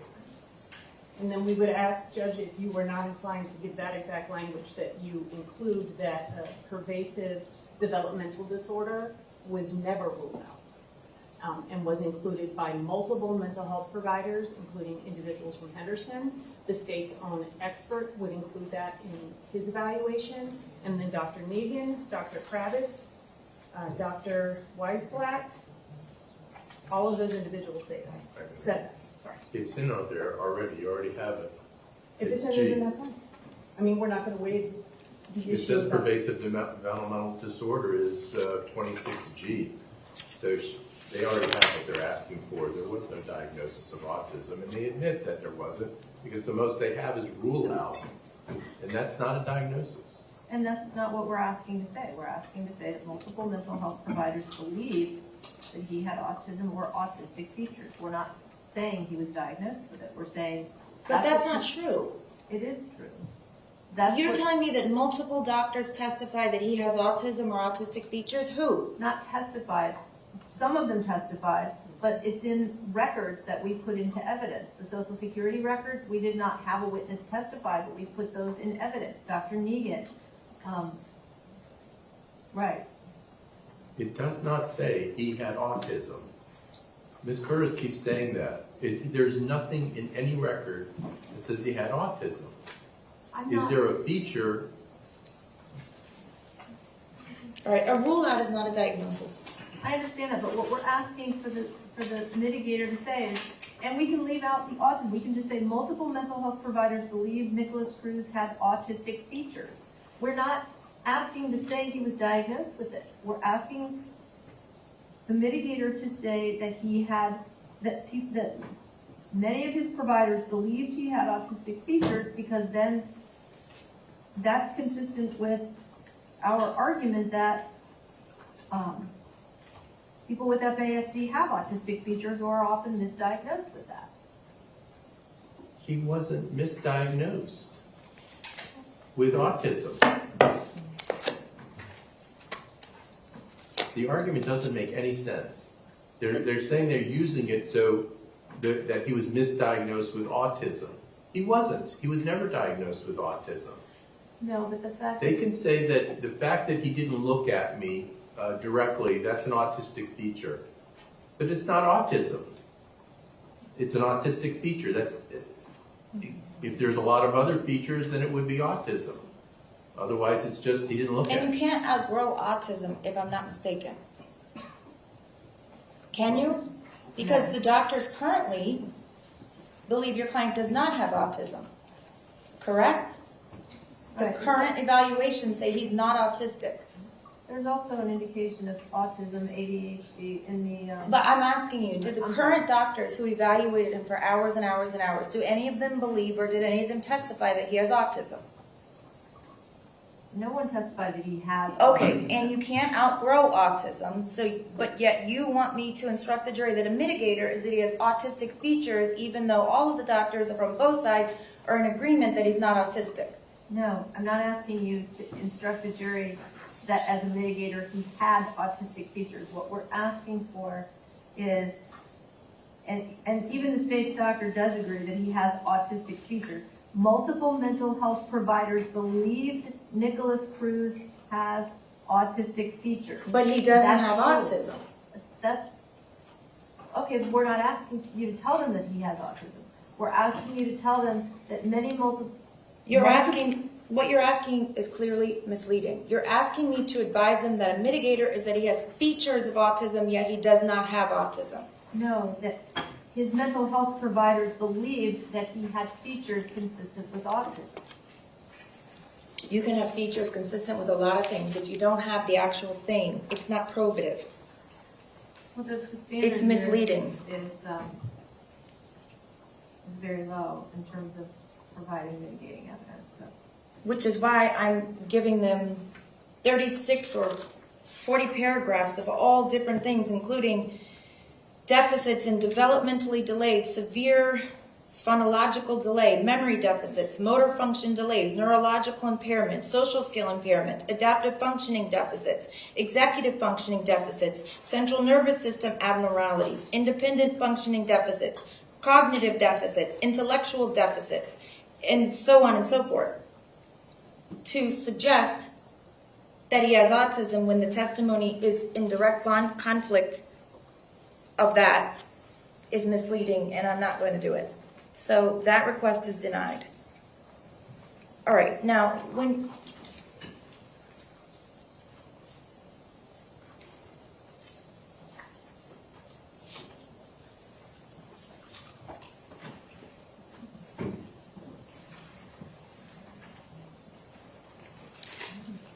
Okay, so after you insert you make the changes, you're going to make the changes to paragraph 38. I've ruled on paragraph 26K.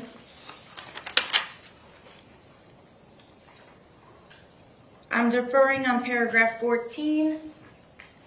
But other than that, we're going to go to the next paragraph where your decision regarding the appropriate sentence should be based upon proven aggravating factors. I see that the defense is suggesting taking out a few words to the standard language.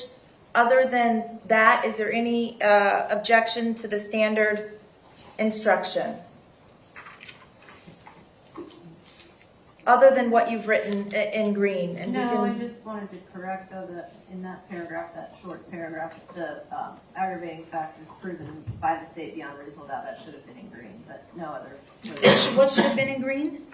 Well, so the standard instruction says your decision regarding the appropriate sentence should be based upon proven aggravating factors and established mitigating circumstances. But in my version, I took out proven in red, but then I forgot to put proven by the state beyond a reasonable doubt. We just wanted to reiterate the standard of proof again, and I didn't put that in green. That was my error. Okay, I understand. Thank you for pointing that out. I'm going to give the standard instruction on that paragraph over the defense objection. The following paragraph, the next step in the process state, is your version the standard instruction? Yes, ma'am. And defense, you're suggesting adding a few sentences, the state has proven beyond a reasonable doubt, and you may always consider mercy in making determination? Yes, ma'am. And you agree those are not part of the standard instruction? Yes, ma'am. All right, I'm going to give the standard instruction over the defense request. The next paragraph state, is that the standard instruction once each juror has waived the proven factors? Yes, ma'am. And the defense has added or suggested or is arguing for additional language in green that's beyond the standard instruction. Is that correct? Yes, Judge, it's just to reiterate the standard of proof. Okay, I'm going to read the standard instruction as to that paragraph.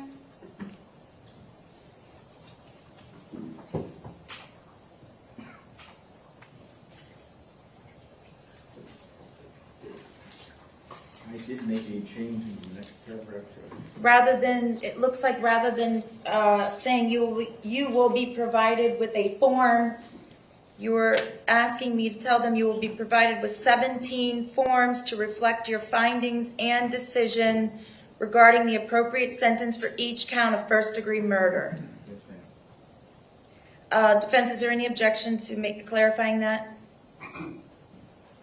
No. Should we put 17 verdict forms instead of forms? No, the standard instruction says form. With We a would just form. ask that the underlining and the italics. Yep, take off the underlying and the italicize. Okay, and then you'll take off the footnote number as well as the actual footnote. Then the next paragraph.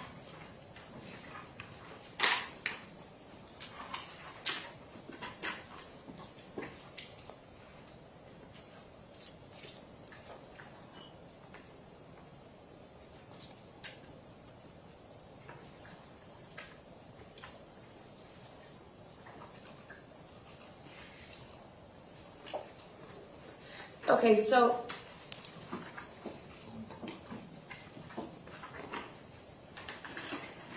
I'm trying to figure out where we should stop the designation of mitigating circumstances. According to the Florida Supreme Court's instructions, the weighing of it begins with the next paragraph, when considering. Right, but there's a couple of paragraphs that fall on the state's proposed 10 and 11, which I don't think are part of mitigating circumstances.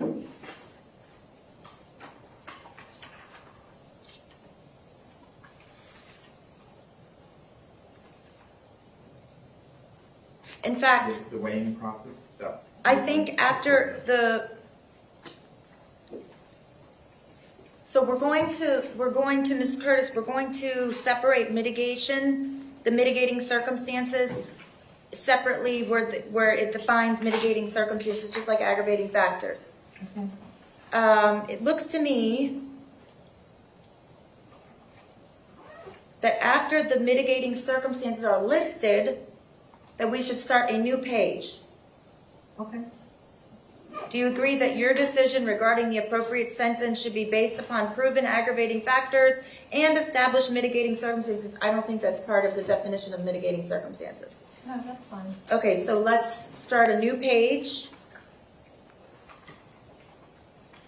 Right there. On page 10.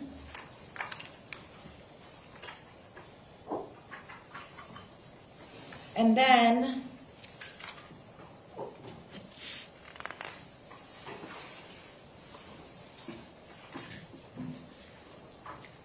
on the top of page 12, I want to add weighing the evidence in bold, like I showed you. Now, is there any objection to any of the paragraphs under weighing the evidence? Has the witness been offered or received any money, preferred treatment, or other benefit in order to get the witness to testify? Is either side asking for that paragraph? Yes, Your Honor. Okay. How about, had any pressure or threat been used against the witness that affected the truth of the witness's testimony? Yeah, Yes? yes, we will have. And has the witness been convicted of a felony or a misdemeanor involving dishonesty or false statement? I don't remember. Well, we did have some witnesses. Felony conviction. Okay. How about a general reputation for dishonesty or truthfulness? Paragraph 10.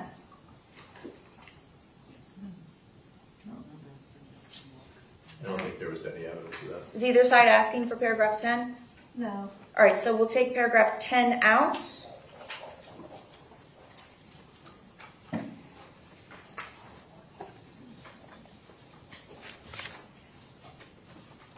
And if you would please state, just put weighing the evidence page 1 of 2, weighing the evidence page 2 of 2, please. Yeah.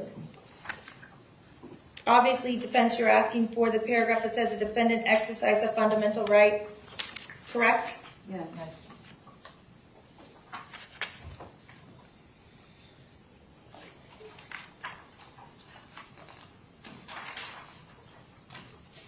Now, on the top of page 14, if you could please put bold in the middle, rules for deliberation.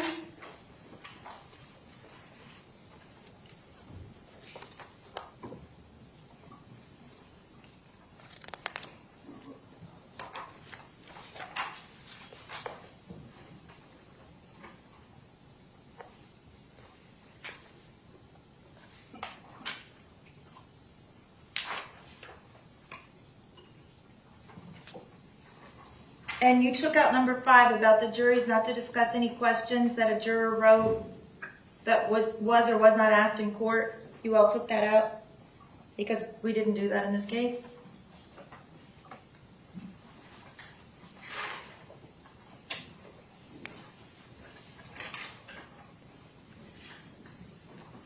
I don't see it in here.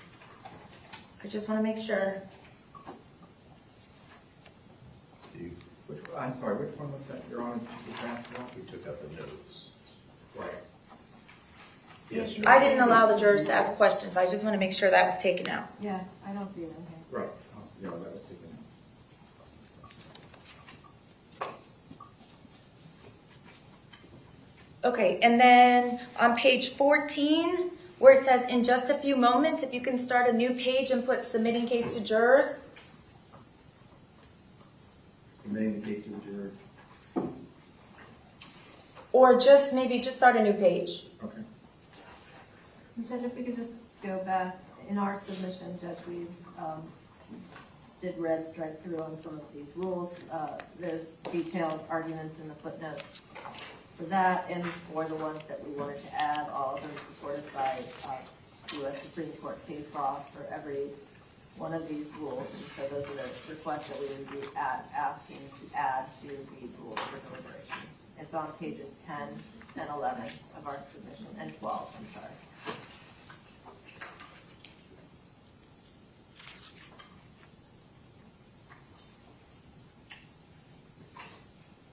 All right, under rules for deliberation, I'm going to give the standard instruction.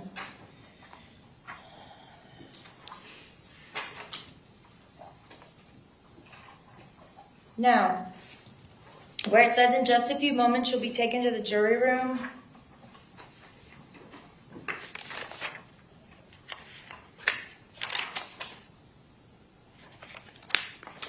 And paragraph after that, I mean, I put that in there, that's, certainly however the court wants to handle the verdict forms.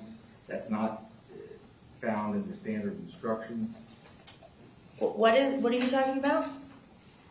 Well, we went to the new page, right, for submitting the case? A Or new did you page, just say do a new page? only because if both sides are going to take 2 hours for closing, we're gonna end up with some extra time, so I'm going to read most of the instructions tomorrow when you're finished.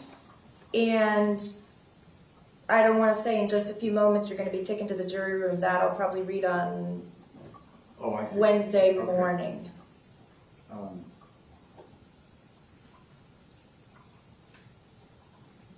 Oh, so you're gonna read the instructions up to that point on Or Tuesday? about to that point. I'm not sure exactly. I wanna find a logical place to stop. Of course, I'm not gonna say in just a few moments. Oh, okay.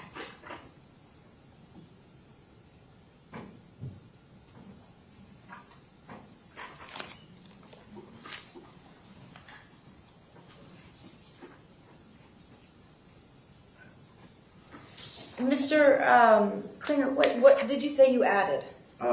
Your decision must be in writing, and for your convenience, the necessary verdict forms have been prepared for you. They are as follows. This is a standard instruction.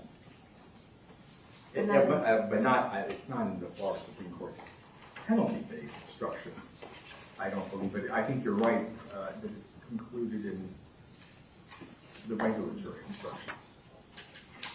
Right, but it's kind of repetitive. On page 11, it already says you will be provided 17 forms to reflect your findings. So I just don't think it's really necessary to have that in there.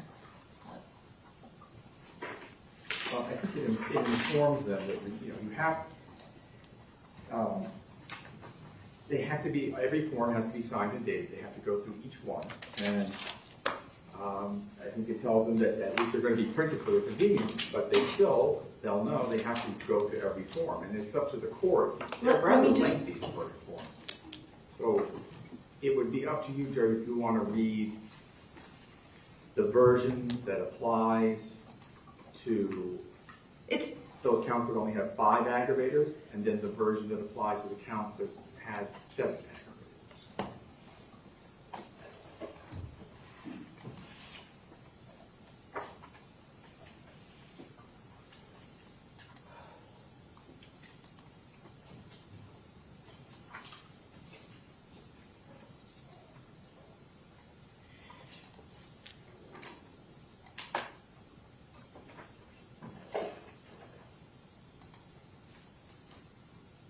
It's 3.13, submitting the case to the jury. So you're saying that the death penalty standard instructions don't include 3.13. It says in just a few moments you'll be taken to the jury room by the bailiff. The first thing you should do is choose a foreperson who will preside over your deliberations. The foreperson should see to it that your discussions are carried on in an organized way and that everyone has a fair chance to be heard. It is also the foreperson's job to sign and date the verdict forms when all of you have agreed on a verdict, and bring the verdict forms back to the courtroom when you return. It also indicates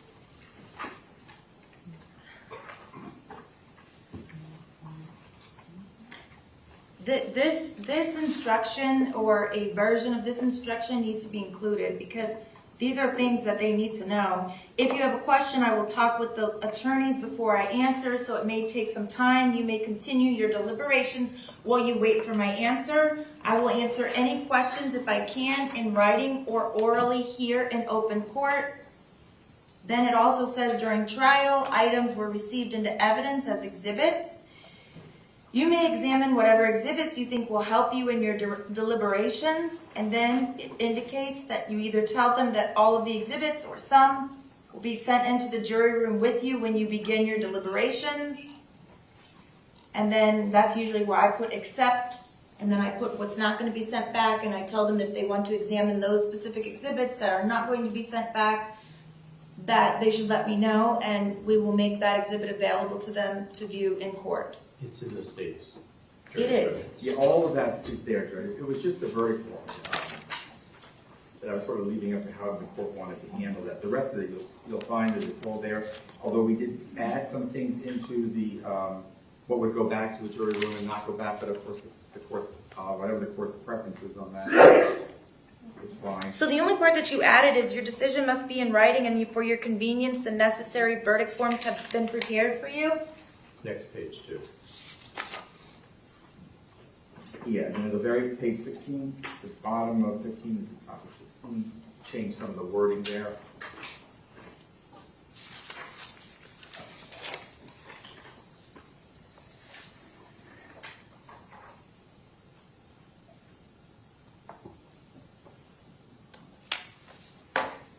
Okay, is there any objection to the way the state has spelled out page 14, 15, and 16?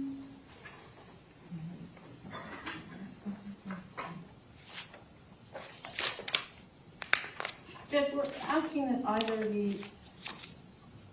that we, instead of reading this, that we say, if you wish to see any exhibits, please request that in writing. There are boxes and boxes and boxes, and there's 20 of them, or no, there will only be 12, but it's 12 people, but a huge amount. I mean, you either have to send it all back or none of it. I mean, you can't Judge, we'd send some and object, not others. Go ahead. we'd object to that in that the evidence goes back, our only restriction should be guns or ammunition, not both together. Okay, is there a way, I think both sides had or we can copy what the clerk has written, an exhibit list so that they can okay, I've been thinking about this a couple days. If there's 500 state exhibits, let's just say, how are we gonna, shouldn't they be in some kind of order so they can find, like 1 through 100, 101 through 199, or whatever it is? And the same for the defense? I think they are in order. Already in order, Judge. But, We have no objection to giving a list, the clerk's list with them, but they should, all the evidence should go back. Otherwise, someone's gonna have to remember a piece of evidence, identify it before they can get it. That's not how it should work. We don't have an objection as long as they're given all of it, except for not the gun and the ammunition together and no biohazardous material. That's fine, as long as they have all of it, all those boxes of records and evidence, and we can provide a list also.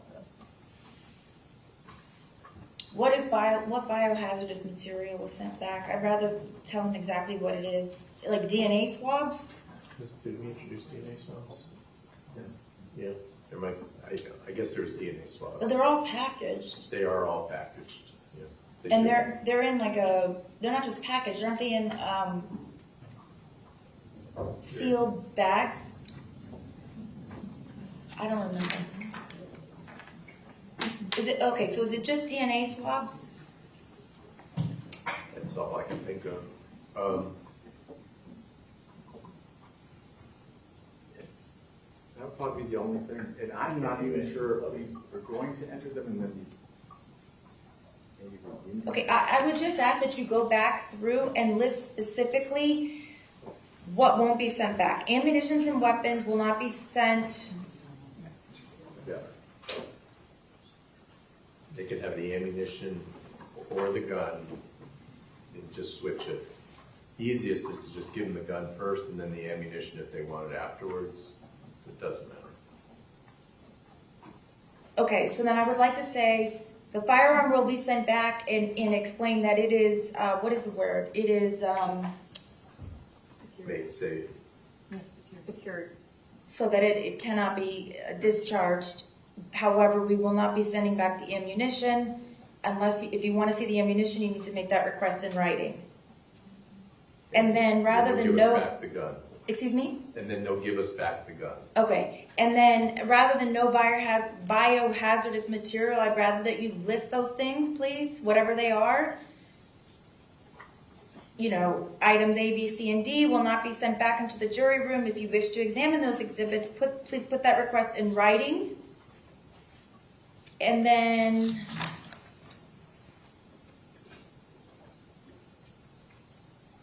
now, Ian, don't we have a way for them to listen to digital recordings? We have a... Okay, so perhaps you all should go look at the system that we have. It's blank, so it doesn't have any... He has no access to the internet, nothing, all we can do is put it up and play whatever. Okay, we have a system in the jury room that was put in by court administration when the new courthouse was built, has no internet access or access to anything other than it will play a digital recording via a zip drive. Is there any digital evidence that is on something other than a zip drive, like a DVD or CD? I don't. Yeah, there are discs. I'm sorry? There are discs. You can?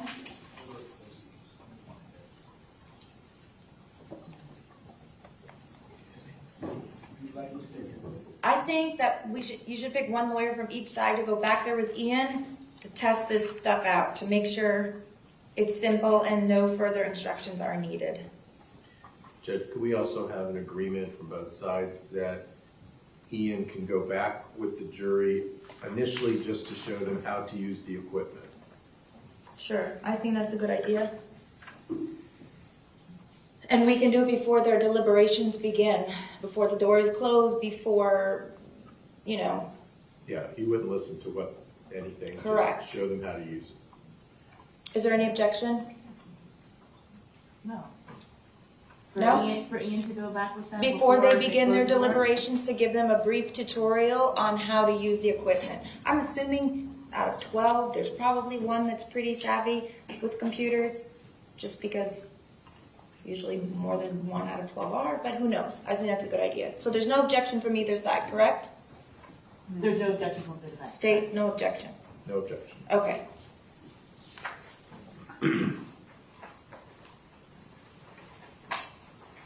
So we're gonna,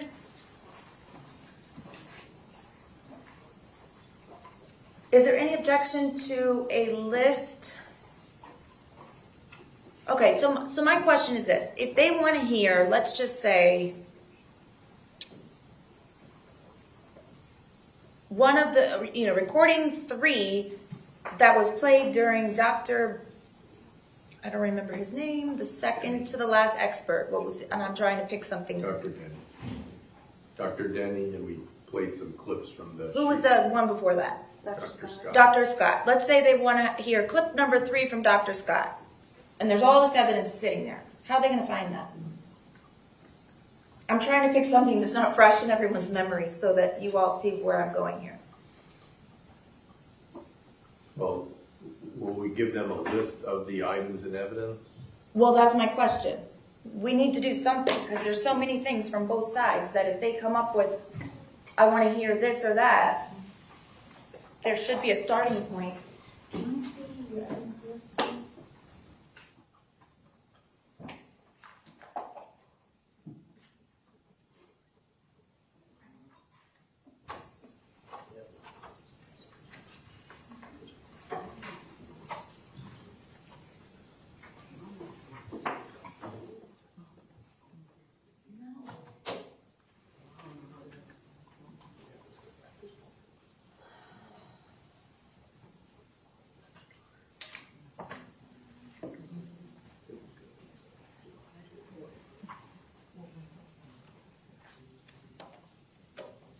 I am open to suggestions. I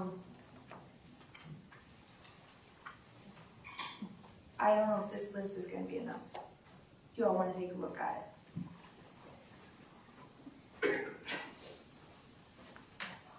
Sure.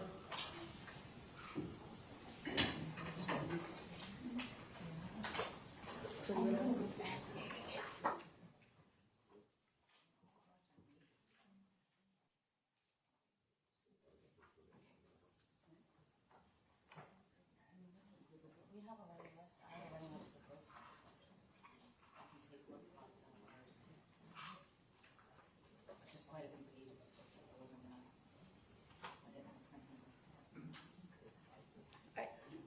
Do you want me to email them to everybody, including yourself, Your Honor, and you can see my list and see if that seems to be easier? Are we on the record? No, it doesn't have to be. Why don't we take a 10-minute recess?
And there are a couple motions pending.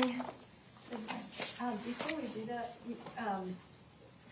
on the verdict form, we are also making a request to list the mitigating circumstances on the verdict form. And that has been done previously. That was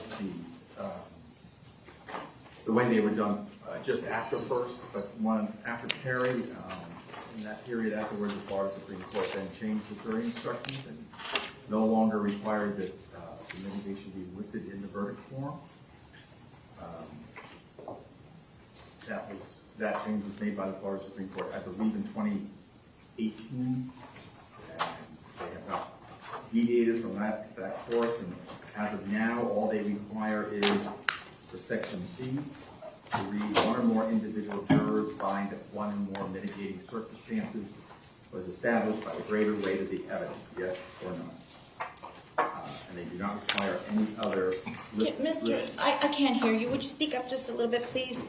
Sure, sorry. If you look at number C in the verdict form, probably use the third page. Okay. Where it says mitigating circumstances. Okay. Prior to 2018 and after first, you would have to list the individual mitigators and what the votes were on the mitigation. That was taken out by the Florida Supreme Court.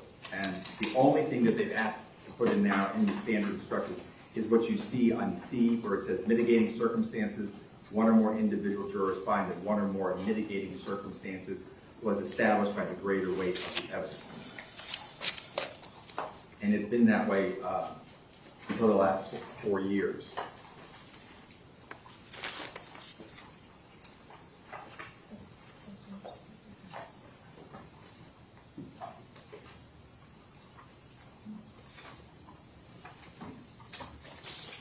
Okay, I am going to use the standard verdict form. However, if these pages get mixed up in the jury room, I don't know how they would put them back together. I would like to indicate somewhere, maybe it can be, I think there's a way you can put right next to the page number at the bottom, count one, Luke Hoyer. That should say that on each page for each of the victims, so that, well, I see that his name is written in some of the paragraphs, like on page 2, but do you all see what I mean? Yeah, no, that's... There are 17 victims. If the pages we can fix that. get mixed up, I don't know that, I think only page 1 and 2 say the specific victim's name. Do you see what I'm saying? Yes, I know, I understand what you're saying. We can fix that, that's not a problem. The name will be... If you can put the count, just count 1, Luke Hoyer. Count 2, Martin Duque. But make sure it says it on each page so that, like I said, if they get mixed up, No problem. they can keep them together. Please. Is there any objection? No. You see what I'm saying? Only the first 2 pages list the specific count. So I just imagine myself going through all of these things, and if some of the pages are not kept in the exact order, that way they can refer to them properly.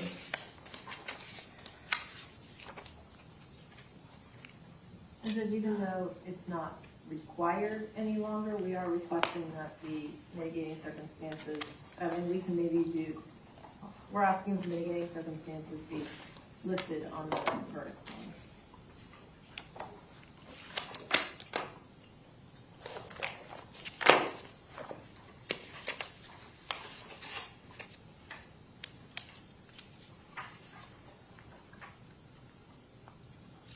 And we're asking that each one be listed with a vote of, or the number of how many jurors found it and did not find it. And the reason is that once a mitigating circumstance has been established, the jurors must consider it. There's no direction as to the weight they have to give it, but they must at least consider, and this would reflect that they did consider it even if they didn't give it weight. And that was the way it was for a short period of time after Hearst, until the Florida Supreme Court decided that it no longer needed to be that way, and they changed the standard instruction to no longer include having to list the mitigators. And the standard instruction is what you have proposed? Yes, ma'am. Other than the change that I want that the count be listed on each page so that the verdict forms do not get mixed up. Yes, that's correct. All right, I'm going to give the standard verdict, use the standard verdict form as recommended by the Florida Supreme Court, or as used by the Florida Supreme Court.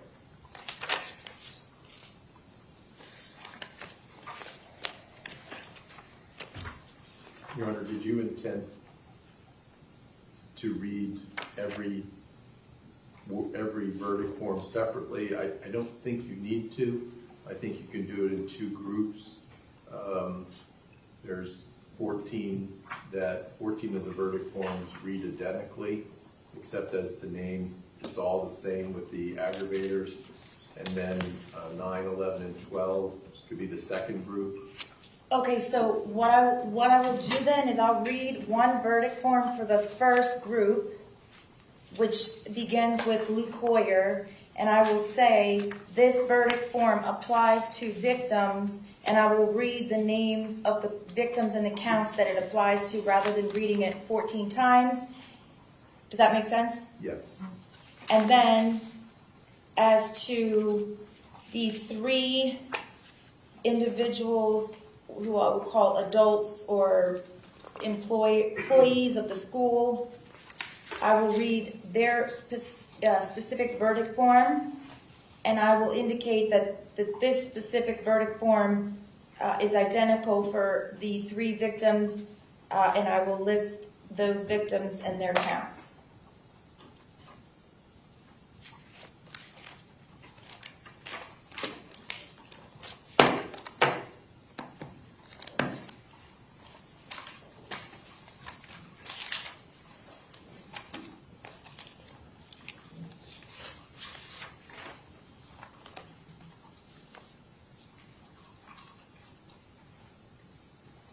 Okay. Your Honor, just one more thing to the record regarding jury instructions from Sure. the defense, please. Just want the record to reflect that the state had requested alterations to the standard instructions 10 times, and those were all granted, and the defense in 14 areas of the standard instructions asked for alterations, and they were all denied.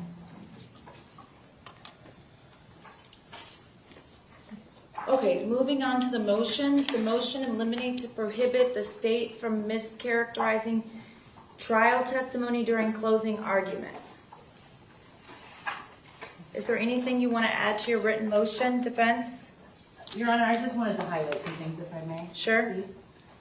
So we are asking that Your Honor prohibit the state from describing Mr. Cruz as a sexual predator or referring to any of his past conduct as sexual molestation. As you recall, and we've talked about it many times, there was perpetuated testimony by defense witness Danae Brown where she talked about the inappropriate touching that happened with her daughter. And then there was a second witness. State, are you in agreement not to use the word sexual predator? Yes, Judge, we will use inappropriate touching. That was the. All right, that's granted. Thank you. Is there anything else in this motion? I think that's all it That was all addressed. Thank you.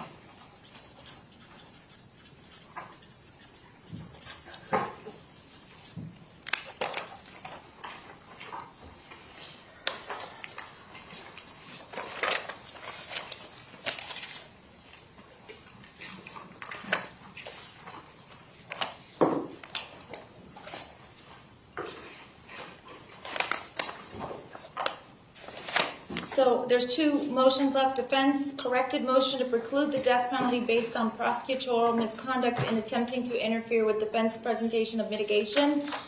Defense, is there anything you wanted to add to your written motion? No, Judge, it's all in the written motion. State, is there anything that you wanted to argue, or I don't think you filed a written response, but is there anything you wanted to? We did not, Judge. There are some things I'd like to put on the record. Okay. With regard to Jack, I think it's Vese, V-E-S-E, I'm sure the court remembers this issue had already been litigated and it was actually in front of the jury. The issue of the phone call that took place the morning of September 1st with Mr. Marcus and Okay. Christopher Whitlock, which is Mr. Vesey's attorney. As the court is aware, it's entirely proper for a lawyer to talk to a witness before they are called to testify. The fact that Mr. Vesey got the impression that, and it's his subjective interpretation that somebody didn't want him to testify, that was not the subject of the call. To the contrary, the subject was, what are you going to testify to? And it doesn't even appear that Mr. Marcus was on the call during that time. On cross-examination, which is conveniently omitted from the defense's motion, and this is on the trial transcript, page 7889. This is September 1st, the cross-examination of Mr. Vesey. I asked him, you're aware that it's permissible for lawyers to speak with witnesses, right? He answers yes. I asked, okay, and you testified that you were concerned this morning, or that your testimony, or whoever was on the phone, that your testimony would negatively affect individuals within the Broward County School District. His answer, yes. I asked if that person was just Mr. Whitlock, correct? And he answered that I was worried about Mr. Whitlock. Question, Mr. Whitlock was worried. He was the one concerned about your testimony. Answer, he voiced that. Yes, he did. He's the one that voiced that. Okay, not Mr. Marcus. The answer, no. So the only person that could have made him feel nervous about his testimony would have been Mr. Whitlock, and it wouldn't have been anything that Mr. Marcus questioned him about.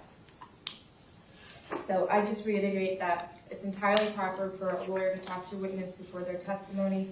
Certainly doesn't arise to the level of prosecutorial misconduct. And lastly, we were getting lists, as Your Honor knows, after 5 p.m. the night before witnesses were called in the mitigation case. So the only appropriate time for Mr. Marcus to have the conversation would have been that morning before he testified.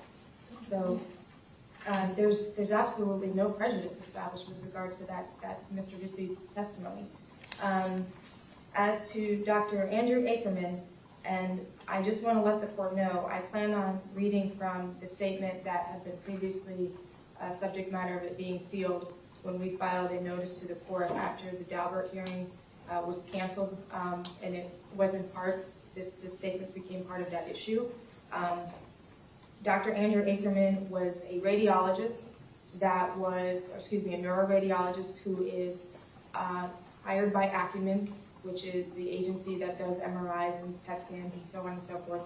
On the day that the defendant got his MRI, which was November 30th, 2021, Dr. Ackerman was randomly assigned to interpret it. So first and foremost, in their motion, in paragraph 14, the defense claims that this phone call to Dr. Ackerman with a defense hired expert. That's really disingenuous because they didn't hire Dr. Ackerman. Dr. Ackerman was on this like pure chance. So, and again, this is in November. Then in March of 2022, it turns out that their defense hired expert, Dr. Richard Adler, called Dr. Ackerman and said, hey, I have all these different reports, a brain triage report and DTI reports. You should take a look at them. And by the way, I'm Dr. Adler, a renowned scientist in fetal alcohol spectrum disorder. Dr. Ackerman thought it was rather strange. Meanwhile, we were not made aware of this phone call or any of this communication. During that time, Dr. Ackerman was not listed as a defense witness, and my office was making attempts to speak with him. On June 9th, and because of that, the defense filed him as a witness because they wanted to be part of the deposition. I then, after he was listed in June 9th, our office began trying to coordinate with the defense to take his deposition, and they tried to stop it by claiming there was a non-disclosure agreement. That has nothing to do with us. That has to do with Dr. Ackerman and the defense. And the MRI report had been disclosed months and months before. So you can't hide behind a non-disclosure agreement because you don't want to participate in the subpoena. And then fast forward to June 22nd, 2022, we get a letter from Dr. Ackerman, and I will have it as an exhibit. And I would just like to read it into the record.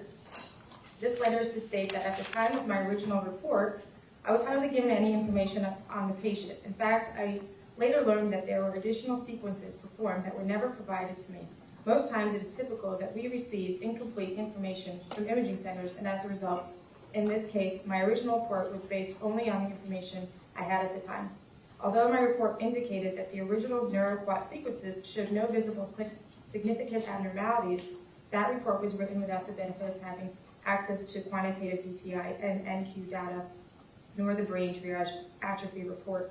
These missing sequences were given to me at a later date, and I was asked to amend my findings. At that point, I no longer felt comfortable with providing the quality of report I am accustomed to providing. The missing information has tainted my original assessment and biased me from doing any further objective analysis. This statement was the product of Dr. Adler calling him and trying to get him to change his report. And we learned that at Dr. Adler's depo, which was, I believe, August 5th, 2022. And after we took the deposition from Dr. Adler, where we learned that he had in fact made this contact and had these emails, we set Dr. Ackerman for a pretrial conference on August 11th, 2022. The defense removed Dr. Ackerman from the witness list on August 5th, 2022. So he was no longer a listed witness on August 11th, 2022 when we took the statement from him. The accusations that they make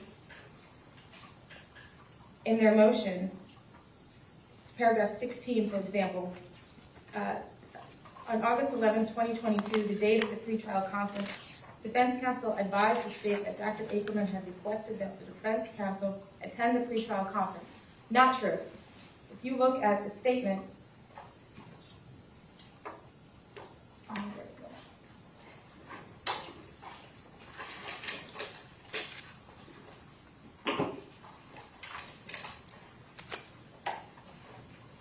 Dr. Ackerman's statement from August 11, 2022, on page 24 of that statement, I asked Dr. Ackerman, okay, all right, have you been in contact with Dr. Adler at all since the last conversation? He says, I have not had contact with anyone. Question, okay, anyone from the defense team?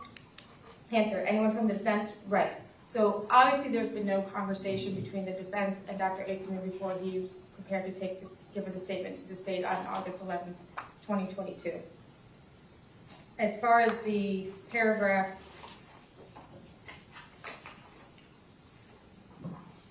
19, it suggests that there were multiple conversations between Dr. Ackerman and my office. Again, that's untrue. The only conversation that went back and forth, it wasn't a conversation, it was scheduling. It was emails trying to get my office and Dr. Ackerman's office on board for a date that was convenient for them for a statement. I had never met, nor had anyone from my office met or spoke to Dr. Ackerman prior to August 11, 2022. I don't understand what even anything in paragraph 20 has to do with the motion, but what it doesn't contain is exactly what went on during that statement. And I'd again refer back to the statement that Dr. Ackerman gave. And I asked him, okay, so this study, this is page 9. Okay, so this study was done on November 30th, 2021. And when you got the image, were you also provided the neuroquat sequences? And Dr. Ackerman responded, there we go. Sorry, we had a little bit of a delay. I got also, I'm not moving anywhere. But anyway, having said that, just to finish the story, this is where it gets really annoying and frustrating, is that I always ask for as much history as possible. And the more history I have, or if I have any prior Slow down, studies, just a little, sorry. please. Those are always a radiologist's best friend. And the more information I have, the better assessment I could get. Out of nowhere, I get this phone call from this gentleman from Seattle, okay, and he's supposed to be some famous neuro-schmuro, whatever, big name in neuroscience. I've never heard of him, but that doesn't mean anything. I mean, he's like practicing in the Northwest. So this is why I felt a little bizarre, because not only did he provide me with the quantitative data, which it's like, why the hell did you get that, and why didn't I get this in the first place, but he was pointing towards figures in the quantitative data that would show me why they were subtle differences. And I'm thinking, is this guy trying to talk me into changing my opinion? So that's why I'm like, all right, this is too much. I just want out of this. Like, I got half a study. I interpreted it the way I could. Now I'm getting all this quantitative data. Plus he told me, he's the one that told me like all this family history, like fetal alcohol syndrome and all this other nonsense. Why didn't I get that in the first place? And I continue on again, page 23 of that statement. Okay, and to be, you've said this, you felt that Dr. Adler was trying to get you to change your report. Answer, well, I don't want to throw him under the bus. My question, put it in your own words then. His answer, essentially I felt that once I realized... Ms. Giappone, just if you could, you're like over 300 words a minute, just a little bit slower, please. Essentially, I felt like once I realized what was going on, I felt like the defense was trying to push me in a certain direction. So clearly the state wasn't doing anything improper by questioning this witness when it received information that one of the defense experts had called and tried to get Dr. Ackerman to change his report. Being upset that you weren't invited to our pretrial conference doesn't give you a right to make accusations of prosecutorial misconduct. Lastly, Judge, I just point out that the case law in the motion is not applicable whatsoever. The Dent's case, the alleged interference was a Department of Corrections investigator who promised a defense witness that he'd get parole if he refused to testify. And in the Hammond case, this is an FBI agent who approached a defense witness while the court was in recess and basically threatened him.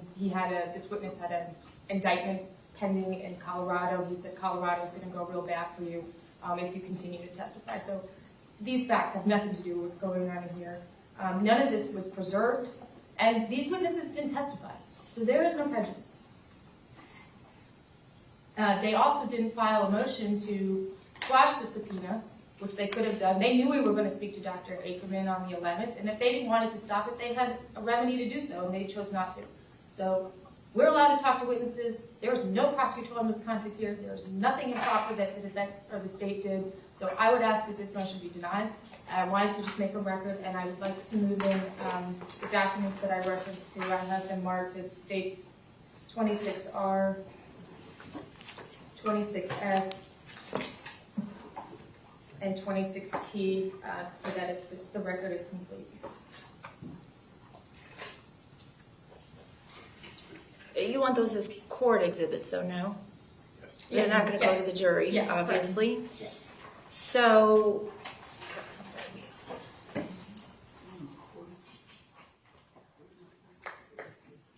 what?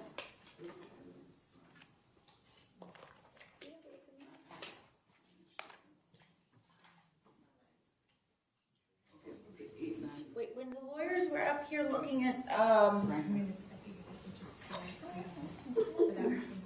9, and 10. I just got blamed for something. Is going to be received as Court Exhibit 8, 26S 9, and 26T is 10. Judge Mann, respond briefly. I asked you if you had anything to add to your pleadings, and you said no. Well, no, I just have a response to. Okay. Okay, so first of all, and I don't understand why the state keeps saying this, because Mr. Vesey made it perfectly clear. Christopher Whitelock is not his attorney. He's a friend of his. And in fact, Mr. Vesey testified he's been retired from the school district for 6 years. So there shouldn't be any confusion that Mr. Whitelock is not his attorney.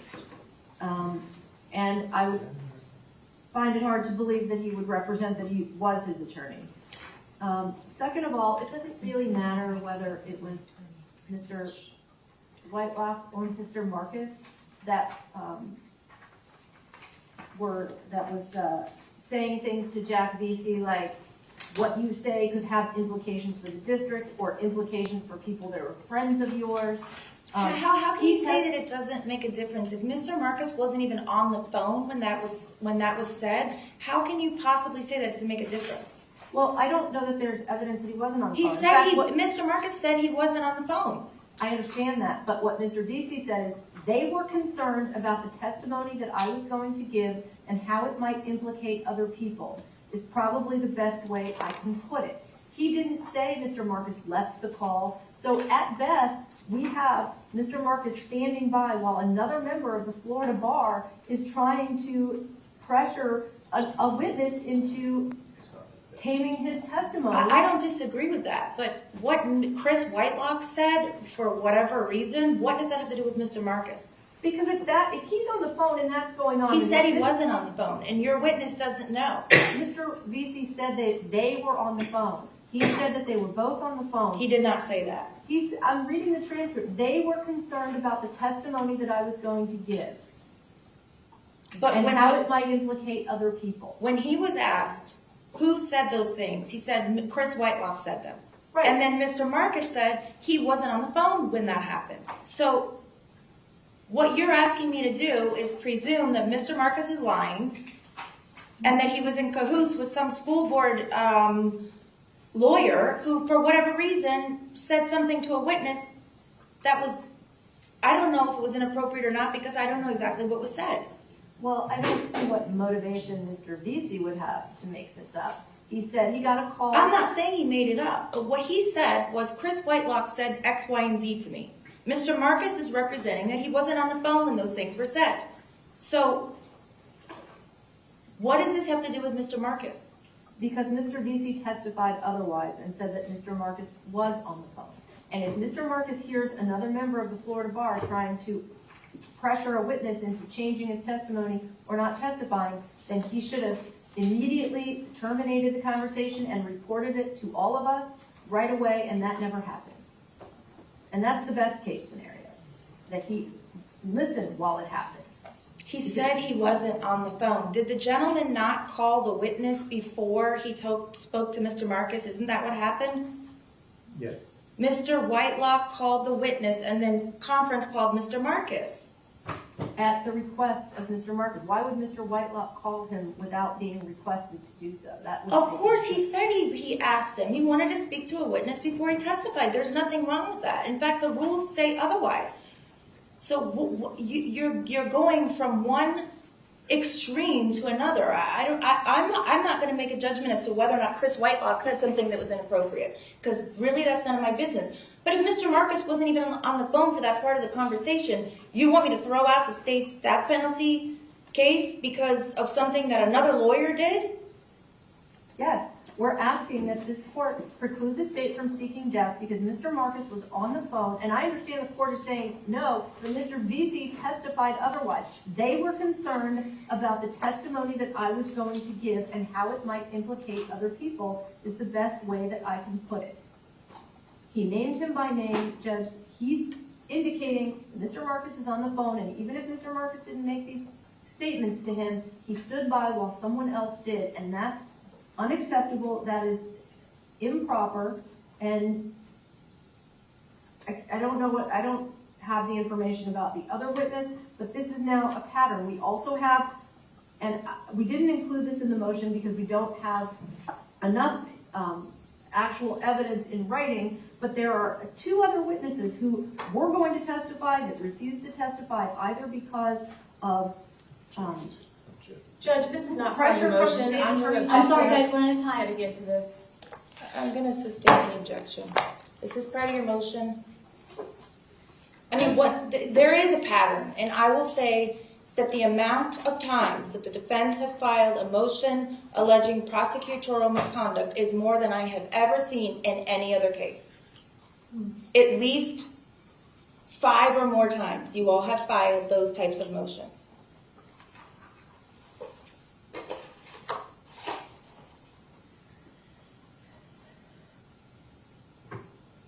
Judge, we file motions we feel are appropriate and we feel the circumstances warrant. All right, your motion is denied. What is left? Judge, the only thing that's left is the state's motion in limine that I filed. It's SF-227. It basically pivots off the motion that Your Honor just denied to preclude disparaging comments directing at opposing counsel. And I filed it because I suspected that this issue coming up about Mr. Marcus trying to suggest that a witness not testify or change the testimony would be mentioned in closing argument, and that's entirely improper. And I would cite into my motion, disparaging comments attacking counsel personally are strictly prohibited, and that's Frankie v. State at 59 Southern 2nd, 82, citing Brooks, 762 Southern 2nd, 879. As the court has heard multiple times now, it's entirely appropriate for a lawyer to talk to a witness before their testimony. That's what took place. The defense has no right to get up before this jury and say that anything was improper was done by anyone at this table. Before I even get to this, I want to say one thing. Throughout this trial, I have made rulings which have not been respected, and things that I have said are not to be asked have been asked anyway. I want to say that after today, if I rule that certain things are not allowed to be mentioned, or if I have previously ruled they're not allowed to be mentioned, and they are mentioned, and this is fair warning, I am going to reprimand either side if you do this in front of the jury. I'm going to say, Ms. Bailey, I have told you not to say that, and I'm going to tell you again, the jury is to disregard that statement. And that is fair warning. I'm using my lovely court reporter as an example because I don't want to be accused of picking on either side. But if either side gets into something that I have said is not admissible, that's exactly what I'm going to do. So I'm going to assume it's a strategy of yours and you do not care whether or not you get reprimanded in front of the jury. I'm going to assume that's some type of strategy that you have specifically chosen, and if you are going to do that, I would ask that you please think about that, and if it's the defense that's going to do it, please speak to Mr. Cruz before you do that so that he is on board with any strategy decisions that you may or may not make. Is there anything else about this motion? No, Judge. Defense, do you want to respond? Yes, Judge. The defense is fully aware of the instruction and that the court will give to the jury, and that lawyers are in fact permitted to speak with witnesses. Okay. What Jack Vasey testified to, which is in evidence, which 20 members of the jury heard, was how that call made him feel. And he testified under oath that Mr. Marcus was on that call. And the impression and the feeling that he got made him very uncomfortable. He also testified that he felt like they didn't want him to testify. That is not disparaging on anyone. That is exactly what this gentleman testified to, and that is what is in evidence, and the jury can draw any conclusion that they want to from his testimony, just like they can draw any conclusion from any other witness about their testimony. This is already in evidence, and this is the impressions that this gentleman felt as a result of a phone call that he received, and under oath he testified as to who was on that phone call. So that's the only thing that we may get into. I'm not going to point a finger at anybody. I'm not going to say that anything was improper. I'm just going to say, how did that call make Jack Vasey feel? And that's exactly what he testified. You can argue any facts and evidence, but don't summarize them and don't ad-lib, because the arguments that I'm hearing from your side is summary and ad-lib and your impressions. If you want to argue facts and evidence, you make sure it comes directly from the transcript, because if it's not accurate, you can't say it. That's fair, Judge. I'll read it from the transcript. Judge, may I just make one request? You may. If that argument is made or statement is made regarding how it made him feel, I would just ask that the court read the instruction that at that time that lawyers are allowed to speak to. That's part of the standard instruction. I intend on reading it. I intend to read it. I'm not going to read it at that exact moment. But again, make sure the exact argument comes from the record and nothing more. No. All right. Is there, other than I would like one lawyer from both sides to please go with Ian to, do we have any exhibit that we can use so he can?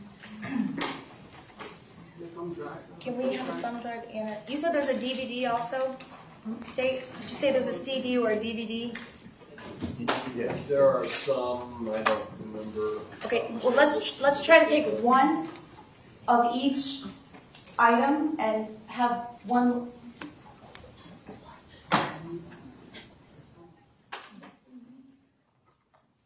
tomorrow. My boss says we can't do it today.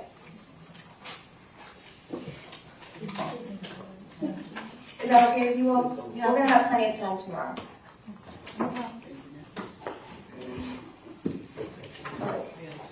Your Honor, what time tomorrow?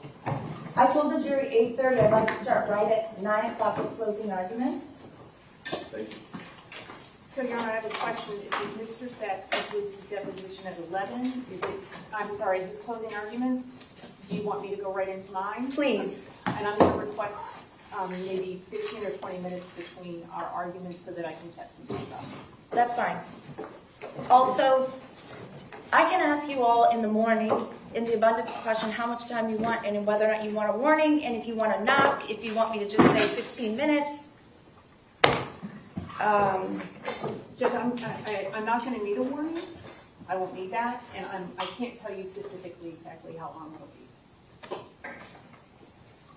Okay, well, then the state can tell me how much time they need, and then that's how much time I'll give you. I mean, I need to know, I don't need to know exactly, but I need to know about how much time. Well, I'm going to ballpark it around 2.5 hours, but I Okay. just want you to know I can't. Okay, that's fine, that's fine.